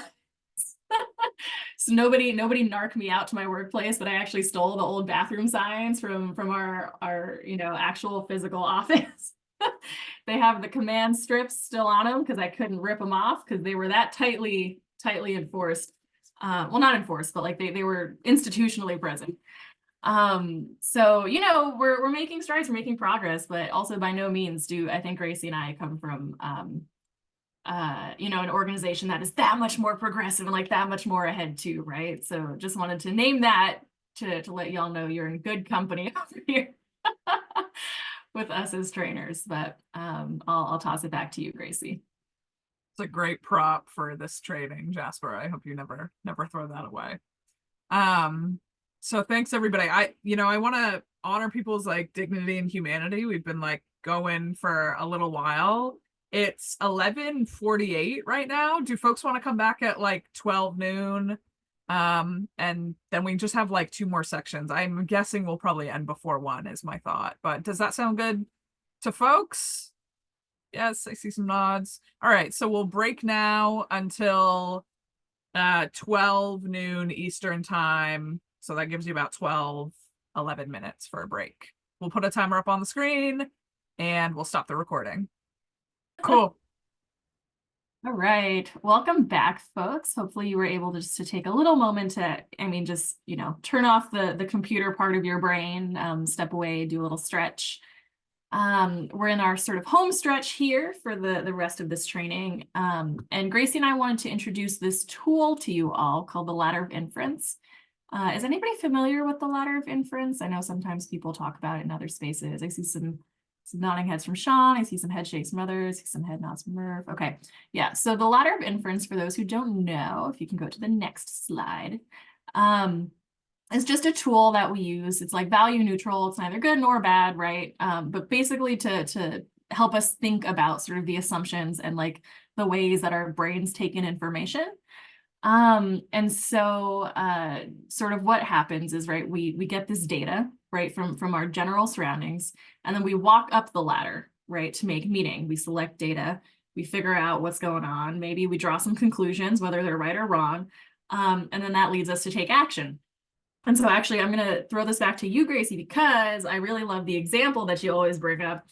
And I think it really helps make it clear for folks kind of what the ladder of inference might be useful for. Sure. Thanks, Jasper. So yeah, again, to reiterate, data is like all around us, right? Data is around us right now. Like you're hearing me speak, that's little units of data that you're taking in. The roads that you walk on, the route that you take to get to work, the books you listen to, the podcasts you listen to, the TV shows that you watch. Yeah, and I just want to be really clear.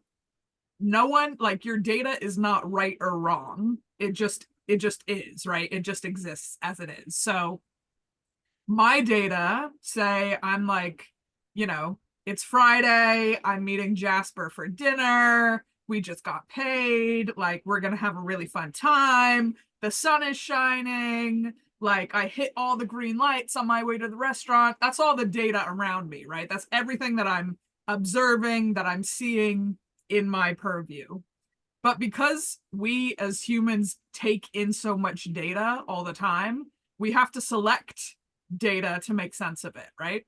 So say I pull into the parking lot of the restaurant, I'm on time for the reservation, there's a parking spot right in the front of the restaurant, I put my blinker on to turn into the parking spot, and then someone zooms in right behind me, cuts me off, takes my parking spot, gets out, goes into the restaurant. I now just focus, I just select that one piece of data, right? Of this person who cut me off and took my parking spot. What's the meaning that I add to it? Wow, this person's really entitled. This person like is not a good driver. This person's really unkind. The conclusion that I draw, this person needs to be taught a lesson, right? So, and then I take action, which is on the left side of the ladder. What do? I like pull up behind this person's car. Maybe I honk my horn. Maybe I roll my window down and flip them the bird and say a few really choice words, and then still have to find a parking spot, right? How long do you think it took me to do all that? Murph saying that much. Do you want to say Murph? Say more, Murph? Like, how many seconds do you think it took me? A nanosecond. Yeah, a nanosecond, maybe like 1 second at the most to, from all the data that was around me, select that piece of data, add the meaning, draw the conclusion, take the action.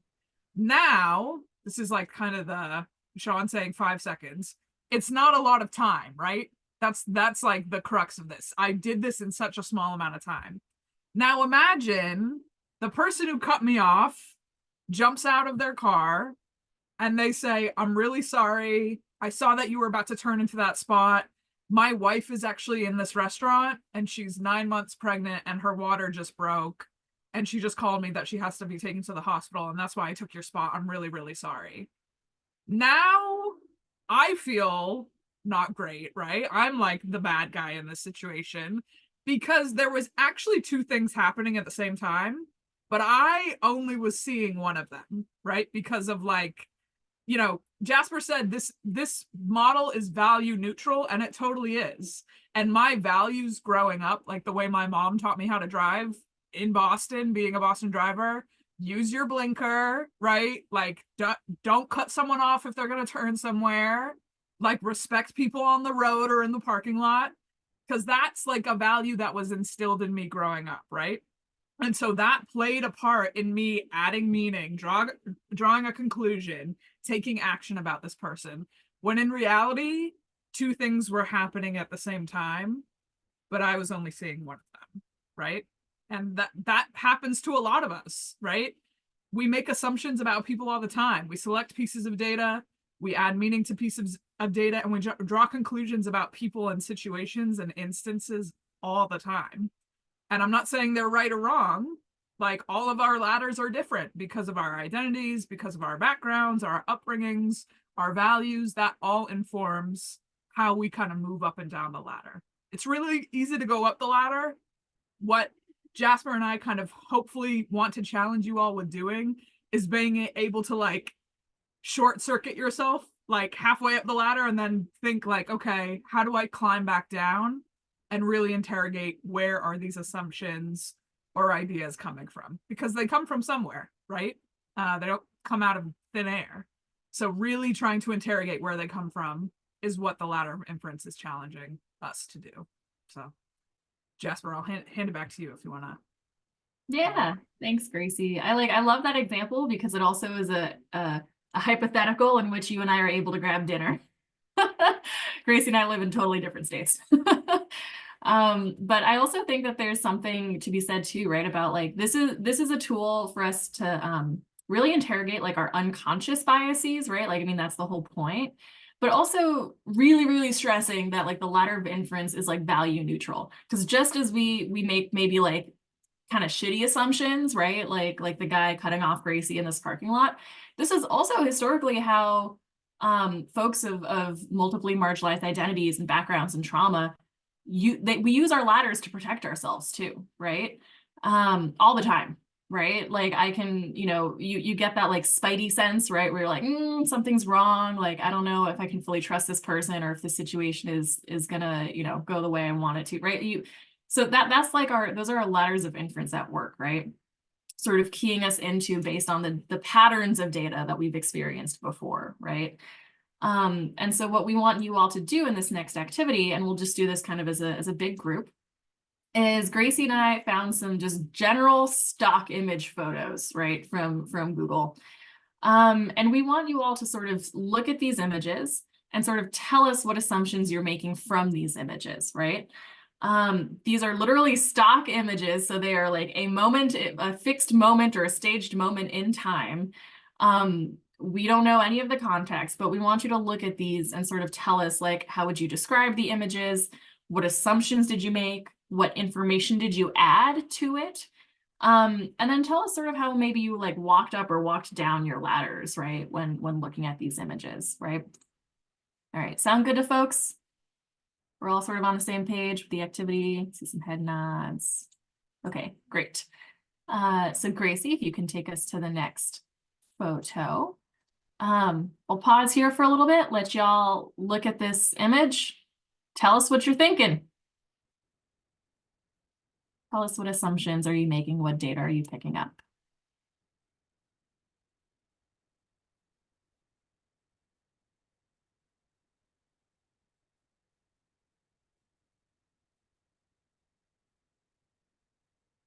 Hope saying, I assume a diverse family.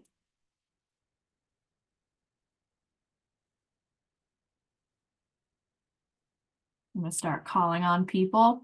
Kelly, tell me what you're thinking. I was gonna say it's a nice looking family. It sort of looks like my family.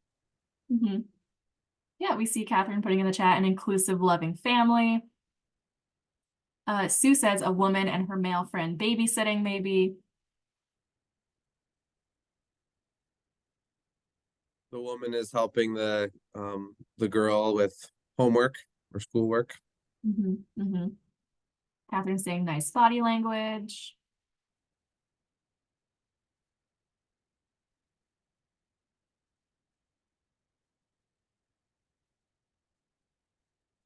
One thing that I think is interesting and funny, there's no value judgment assigned to this too, but also notice how we're already in this group of folks in this training already assigning gender to these total and absolute strangers in this image, right?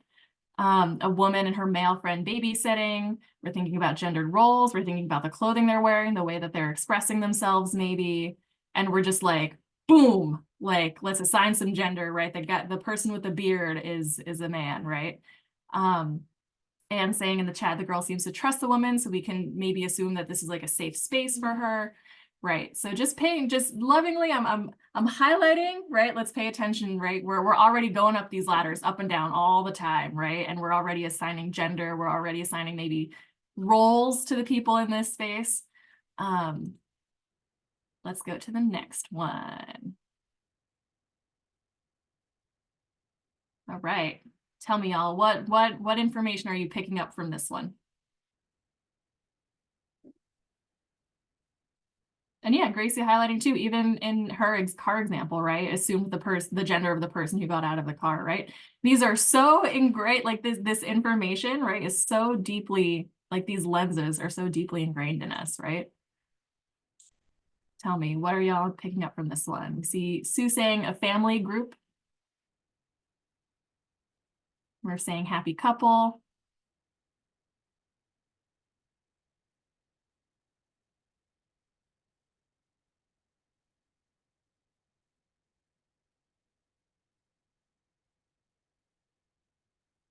Anna, tell me, what are you seeing? Oh, yep. This one strikes me as a queer trans couple and their child. Catherine saying family celebrating a newborn, maybe.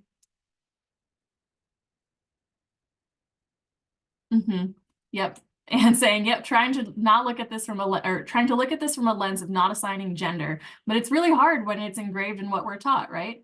I mean, we see a person wearing a dress and then we see a person wearing like a white t-shirt and jeans, and we're like, you know, those gears are already turning based on what we've been socialized, right?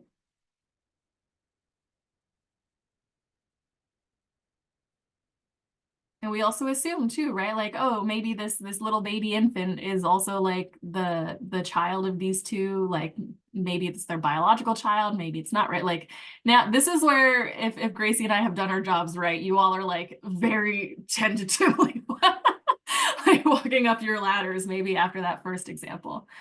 Let's go to the next one, Gracie. A little bit of a different sort of like image or scenario maybe here. What are y'all interpreting here?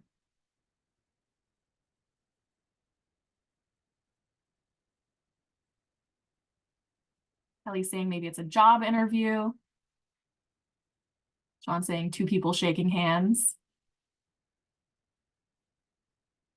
Murph also saying maybe it's an interview. Or like a business deal of some sort, definitely like some sort of like professional career setting maybe. And Gracie asking, I think, a really phenomenal question. If it's an interview, who is the interviewer in this? Who are you assuming might be the interviewer? Catherine saying job interview where the person wearing the white shirt is the interviewer. Or it could be either.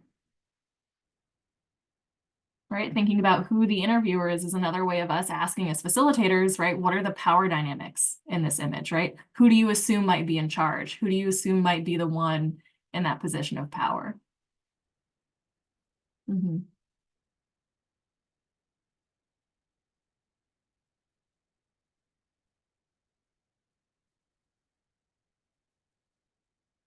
Let's go to the next one. I think we've got maybe 2 more images left. All right, what assumptions are we making here? What's the data? Where are we going up our ladders? I know, right, Kelly? It's a very wholesome image. Yeah, we're saying fun family. And it's saying these children definitely look related to each other, right? So maybe some of the like those facial characteristics might be looking similar.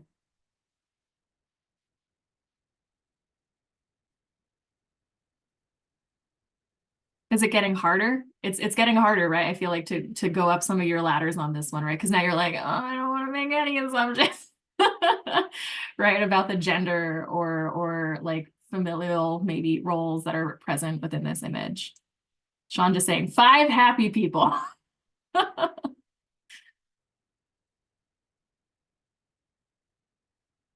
Yeah, Anna's saying they definitely look happy.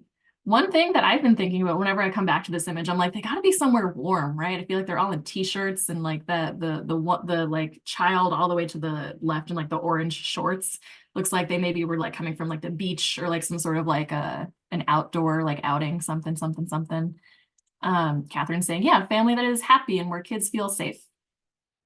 All right, let's go to the last image, Gracie. Yeah, and the reflection of the people taking the photo is very wholesome too. And right, it is harder, right, Sue? Because we're challenging each other. We're trying to be really careful, right? So this is the last photo. Tell me what y'all are seeing in this one.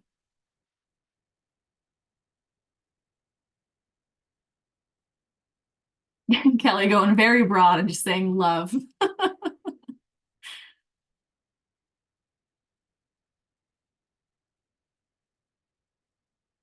Murph says maybe they're babysitting their niece.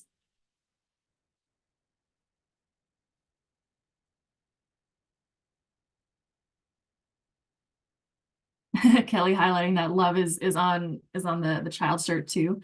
Once again, notice how we're maybe gendering this young person as maybe a girl, right? Their niece, her shirt. Maybe that's right, maybe that's not. Who's to say? This is a stock photo. Right? Sue saying loving parents. Catherine saying really seeing family in maybe all of these photos.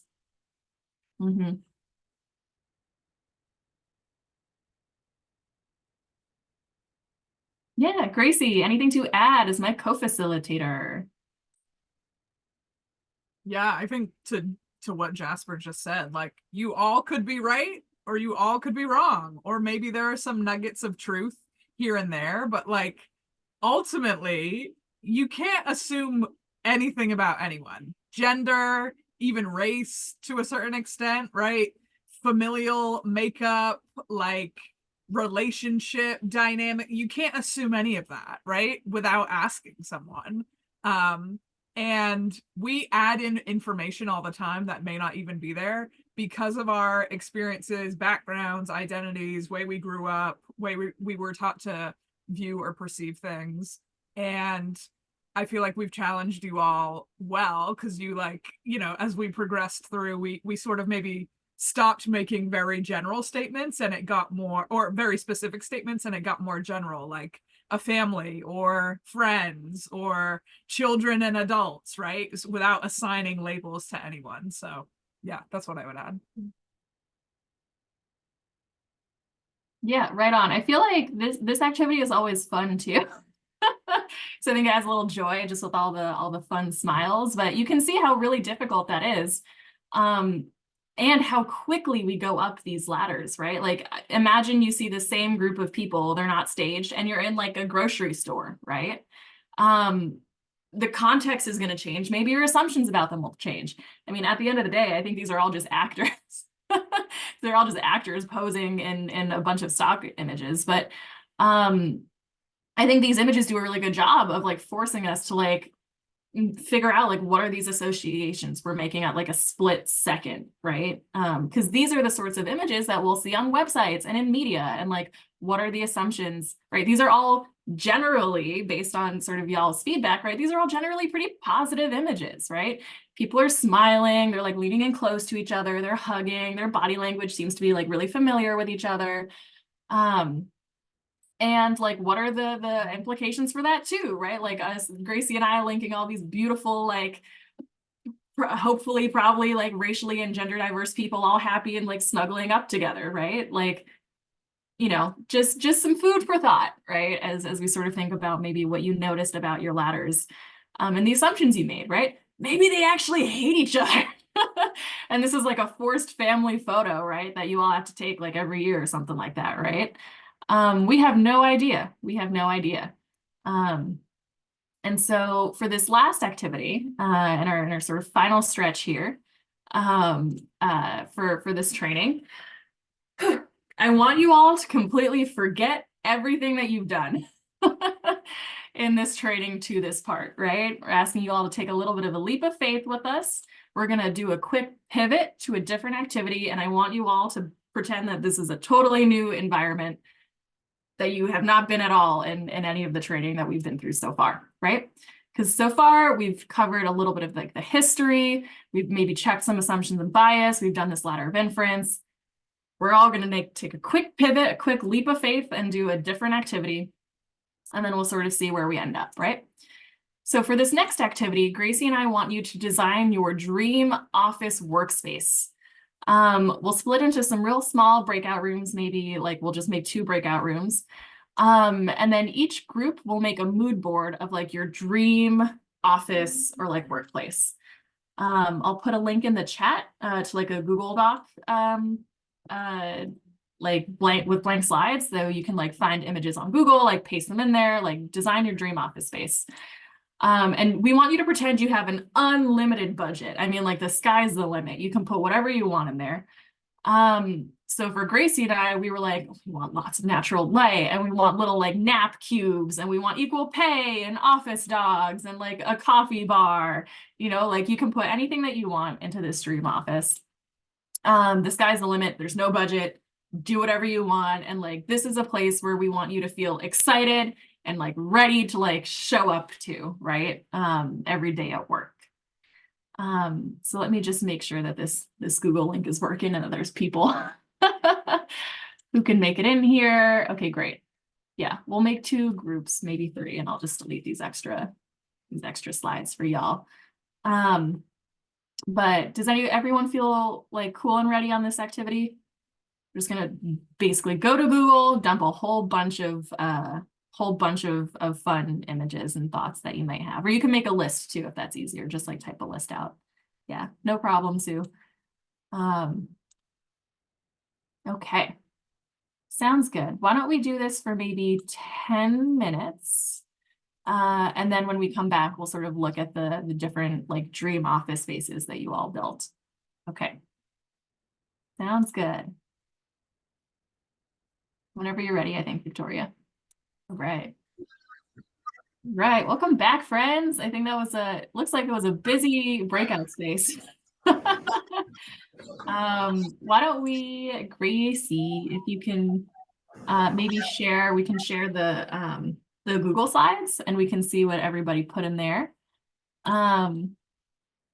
But these look beautiful. Gracie and I were like commenting while you were in the rooms. We were like watching the little images come in. We were like, everybody has just picked like a beautiful tropical resort to like have be their in-person office.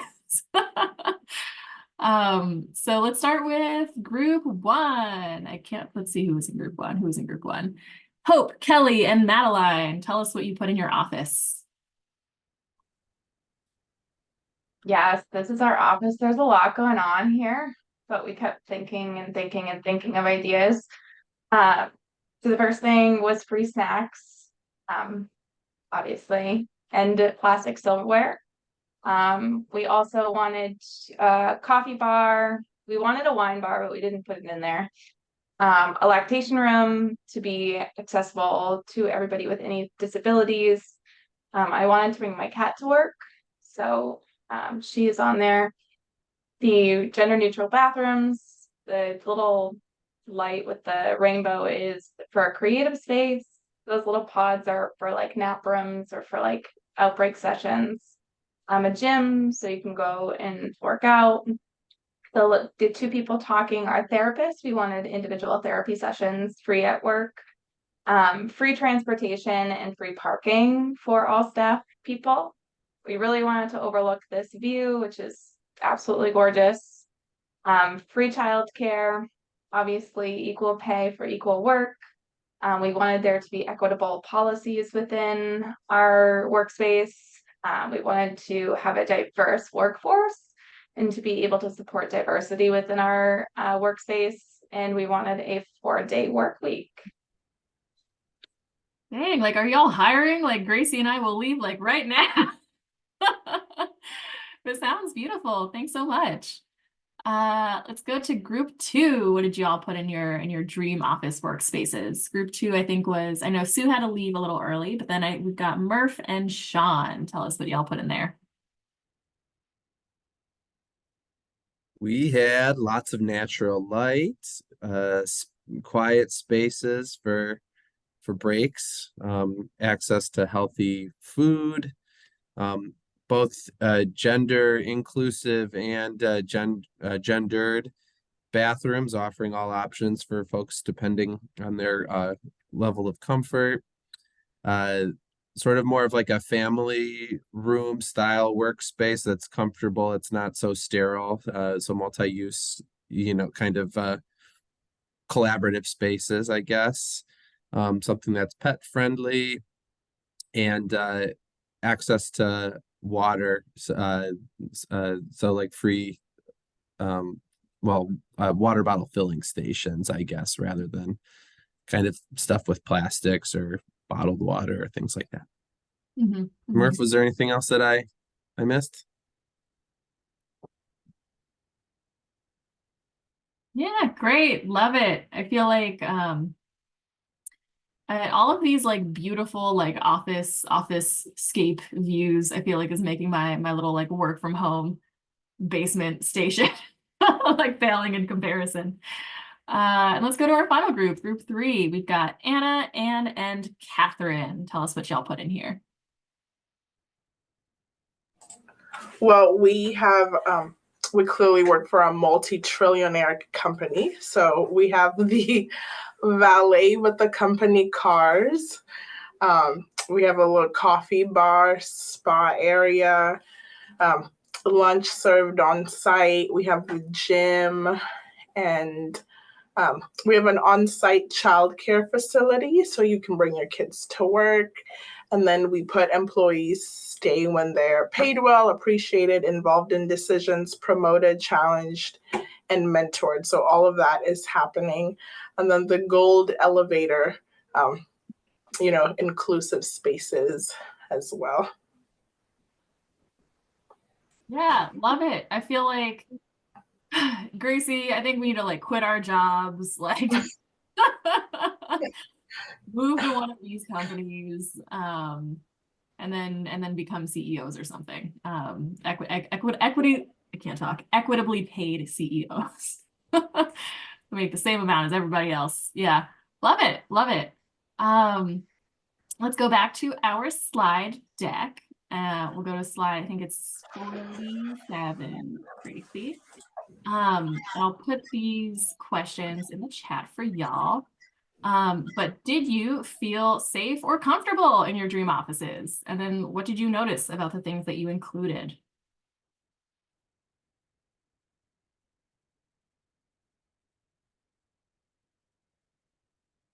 I feel like some of the things we included were like almost even like basic human rights level stuff, like the access to healthy food or like water, like some of this sunlight.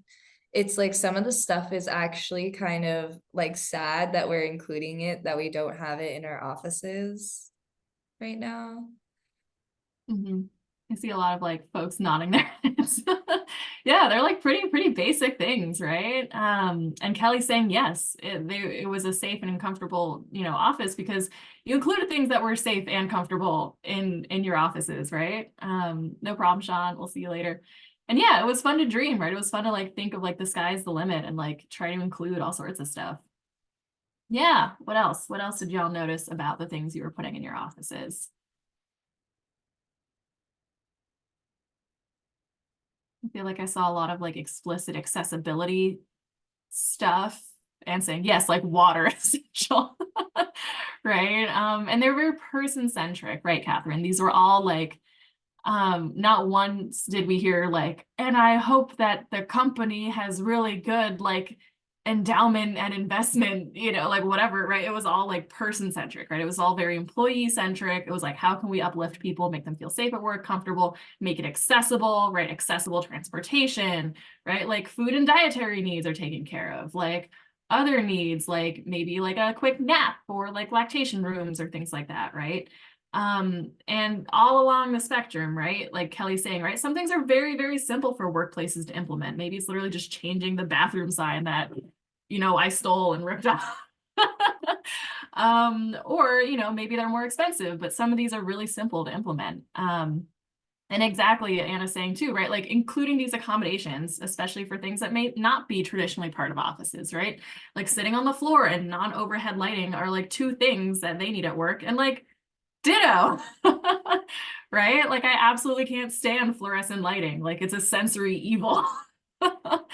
Right? So like thinking about the different ways that we all benefit, right? Like to throw this back to the beginning of the training, we all benefit from natural light and like healthy fruits and veggies, right? So just thinking about how basic some of these things are. And like drum roll, so for like the next slide, please notice like how like the vast majority of things that you included were not gendered, right? These were all basic, beautiful things that like belong to really nobody, right? Like light and food and like care and like joy and the ability to like, as we move up like Maslow's hierarchy of needs, right? We've got like the water and the basic transportation and the food. And then we move to like this self-actualization of like, hopefully you're able to do the things that bring you joy in your career and be able to like, you know, connect with your coworkers and like feel that semblance of community and be able to like move along and like do these beautiful things. As you move through, right, you know, your career and this workplace, this theoretical workplace. That's kind of like the like, aha, you know, like, you know, drum roll moment that Gracie and I are like showing you this beautiful platter. But I don't know, anything to add, Gracie? Any reactions from folks? I think all that I would add, and I feel like we've said this indirectly, but we shouldn't be gendering things unless someone like wants something to be gendered for themselves, whether that's like the pronouns that they use or like the bathroom that like whatever, like ask someone, but I feel like we shouldn't be gendering anything at all ever unless someone states that they want it to be. Mm-hmm. Yep, right on, Gracie. I'll put the little asterisk where it's like most things you you include in your dream workspaces. Because I actually really like Murph and Sean. I know Sean had to take a step back and Sue, but in your group, how you were like, we're gonna put the gendered bathrooms maybe if people want them and if it makes people feel safe. Like that's fine as long as we all have a place to pee, right? Like it's like very simple, right? So yeah, right on, right? Like we don't, from an institutional level is what Gracie and I are trying to say. From an institutional level, we don't want to be gendering uselessly things that don't have to be. But like, you know, all of these beautiful things make these dream offices accessible, safe, comfortable. The policies are good, like people are cared for. Like that's what we're looking for, right? And that's how we are like able to like lift all of us up in particular, right? When we're thinking about in this specific training, right? How to be more inclusive of folks and you know, what are the strategies that we can take? So I think that's, I mean, the end of my spiel. I think I will pass it off to Gracie maybe to wrap us up. I know we said we would let you out a little early. I'm sorry that we took a whole lot more time. But hopefully this was a useful space for y'all. Yeah. All right. Have at it, Gracie. Let's wrap this up. Thanks, Jasper, and thanks everyone. Hopefully this won't take too long, but just want to close. Would love it if folks want to put in the chat or come off mute, but would love to know what you are taking with you from this training. Maybe it's the ladder of inference, maybe it's some of that historical framing that Jasper took us through in the beginning. Anna saying ladder of inference. That's really great to hear that.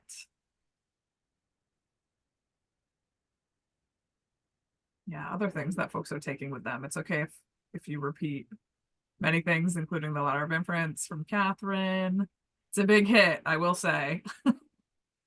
Kelly saying this was a great training. Thank you. I have to run, but nice to meet you all and be a part of the large conversation. Thanks a lot, Kelly. Take care.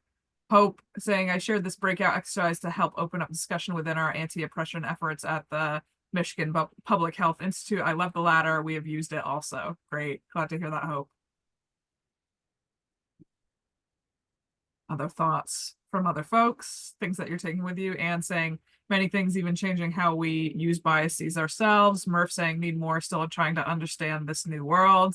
Yeah, I'm with you, Murph. Things change, but you know, all of us have the capacity to change and transform with it. Unless we're like literally dead, I'm confident that we can all change and transform together. Madeline saying HRA is a great resource to bring to the rest of my team. Thanks, Madeline. We're always here. This CHTI is free, might not always be free, but we're generously funded by the state. So take us up on our free services. Anything else that folks want to add?